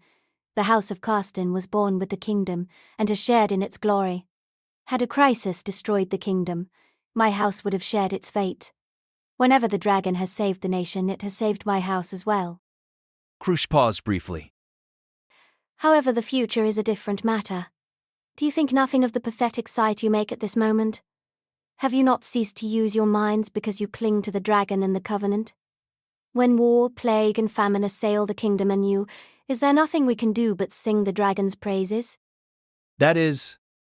This nation has relied upon the writings of the dragon tablet for too long, becoming so soft and weak that it cannot stand on its own power. The nation takes for granted that the dragon and prophecy will aid it whenever it is shaken. But can you argue that we have strived to avoid such matters from occurring to begin with? A number of calamities in recent years, including the failure of the Great Subjugation 14 years ago, are things we courted through that weakness. Everyone held their breath in shock, eyes wide at Crush's declaration. Bathed in gazes of shock and anger, she raised a fist and nobly declared, If the kingdom is to crumble without the dragon's protection, then crumble it should. A nation too blessed stagnates, that stagnation courts corruption, and corruption brings about its demise. That is what I think. Are you saying you will destroy the nation? No. If the nation is to crumble without the dragon, we should become the dragon ourselves. Everything that the kingdom has relied upon the dragon for, until now, should be borne by king, minister, and people. Furthermore, Crush took a deep breath. When I become king, I will make us forget about the covenant with the dragon, until now, come what may. The dragon-friend kingdom of Lugunica belongs not to the dragon, but to us. Hard times await us. Perhaps they will be disasters we averted in the past due to the dragon's power, or perhaps even greater calamities. But I do not wish to live in a manner that shames my very soul. Crush's voice dropped. She shook her head and lowered her gaze. I have long harbored doubts about the state of the kingdom. I believe that this course of events is a heaven-sent opportunity to set it right. In terms of loyalty to the late king, or lack thereof, it was a blasphemous statement for which one could be cut down on the spot. I took in all of Crush's words. The nobles are right in theory, but a lot of what she said is hard to deny. Looking around, I saw I wasn't the only one. No one was willing to raise a voice against the girl's boldly voiced argument. Here was a girl willing to smash the history of the kingdom, the very essence of what it took to be a monarch. Miklotov, having listened to Crush's claims to the very end, passed matters along to Ferris, standing beside her. We understand Lady Crush's point of view. Now, then, Sir Felix Argyle, is there anything you wish to add? Apparently it was the place of the vassal to advocate for the master. Thank you for asking, but I have nothing further to add. Lady Cruce's thoughts are exactly as she says, and history will prove that Lady Cruce's actions are correct. I have no doubt whatsoever that it is my master who shall become king. Ferris solemnly bowed at his slender hips as he expressed his immense trust. Then his face returned to its usual fawning expression as he smiled at Cruce. Lady Cruce, you're just as incredible as ever. Fairy swooning. From time to time I fail to understand what you are saying, Ferris. But I forgive you. You would never do anything that costs me. The warm regard for Ferris in Cruce's eyes made the strength of the relationship plain. With the conclusion of that expression of trust in Cruce, Miklatov briefly set things in order. We have finally heard from one person, though it seems her opinions have created quite a stir. To the Council of Elders and the civil officials, the plans of the candidate with the strongest backing were a thunderbolt out of the blue. It was evident the entire exchange had alienated many would-be supporters. But anyone hearing that speech would harbor no doubt that those who supported her held the highest trust in her possible. I still don't know how they're actually going to pick someone, though. The whole point of this display was to determine how they would go about it. The lack of hard and fast rules meant that all I could do was keep watching the debate. Mixed feelings notwithstanding. Marcus, having apparently regained his composure, proceeded. Then, let us continue, following with the next in line beside Lady Cruce. The orange-haired girl stepped forward with an arrogant look on her face. Finally, it's Hyper Priscilla time then. I was in complete shock at the strange combination of words. Just now, did she say Hyper Priscilla time? Al walked over and stood at Priscilla's side, giving her a thumbs up like he was taking credit. It would seem that the riffraff's eyes are all upon my gorgeous self. You used that pretty nicely, Princess. Totally nailed them with a big uppercut. Baguette. Ignoring the fact that the looks regarded her less as amazing than bizarre, Priscilla thrust her shoulders back in pride at Al's off-the-mark flattery. Very well, Lady Priscilla Barial, if you please. Though it pains me, I shall humor you. I need only demonstrate my majesty to the old fossils and establish that they should simply choose to obey me, yes? A simple matter. As she spoke, she pulled a fan out of the yawning gap of her cleavage, loudly snapping it open and using it to conceal her mouth as she giggled. Her adorable looks clashed with her evil, sadistic laugh. The bloody bride! What gall! Such words of deep, seething resentment ran across the entire chamber. Thanks to Cruce's explosive declaration, the atmosphere in the hall was far from warm. The murmurs chilled the air frostier still, and the prologue of the royal selection had barely begun. Such boring, insignificant jeers. I am so accustomed to them that they do not even serve as a lullaby. She was no doubt referring to the reaction around her moments earlier, including boisterous jeers that called her the bloody bride. Priscilla did not let it bother her, nor did she make any attempt to refute them. Following Priscilla's statement, Miklatov interrupted inquisitively. This has been on my mind since, well before Burial. As in Mr. Lipe Burial.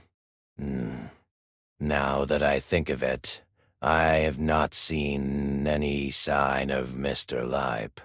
Where is he? That lewd old man suddenly went senile half a year ago. He remained unable to tell the difference between dream and reality, and passed away but a few days later. What? Mr. Lipe has?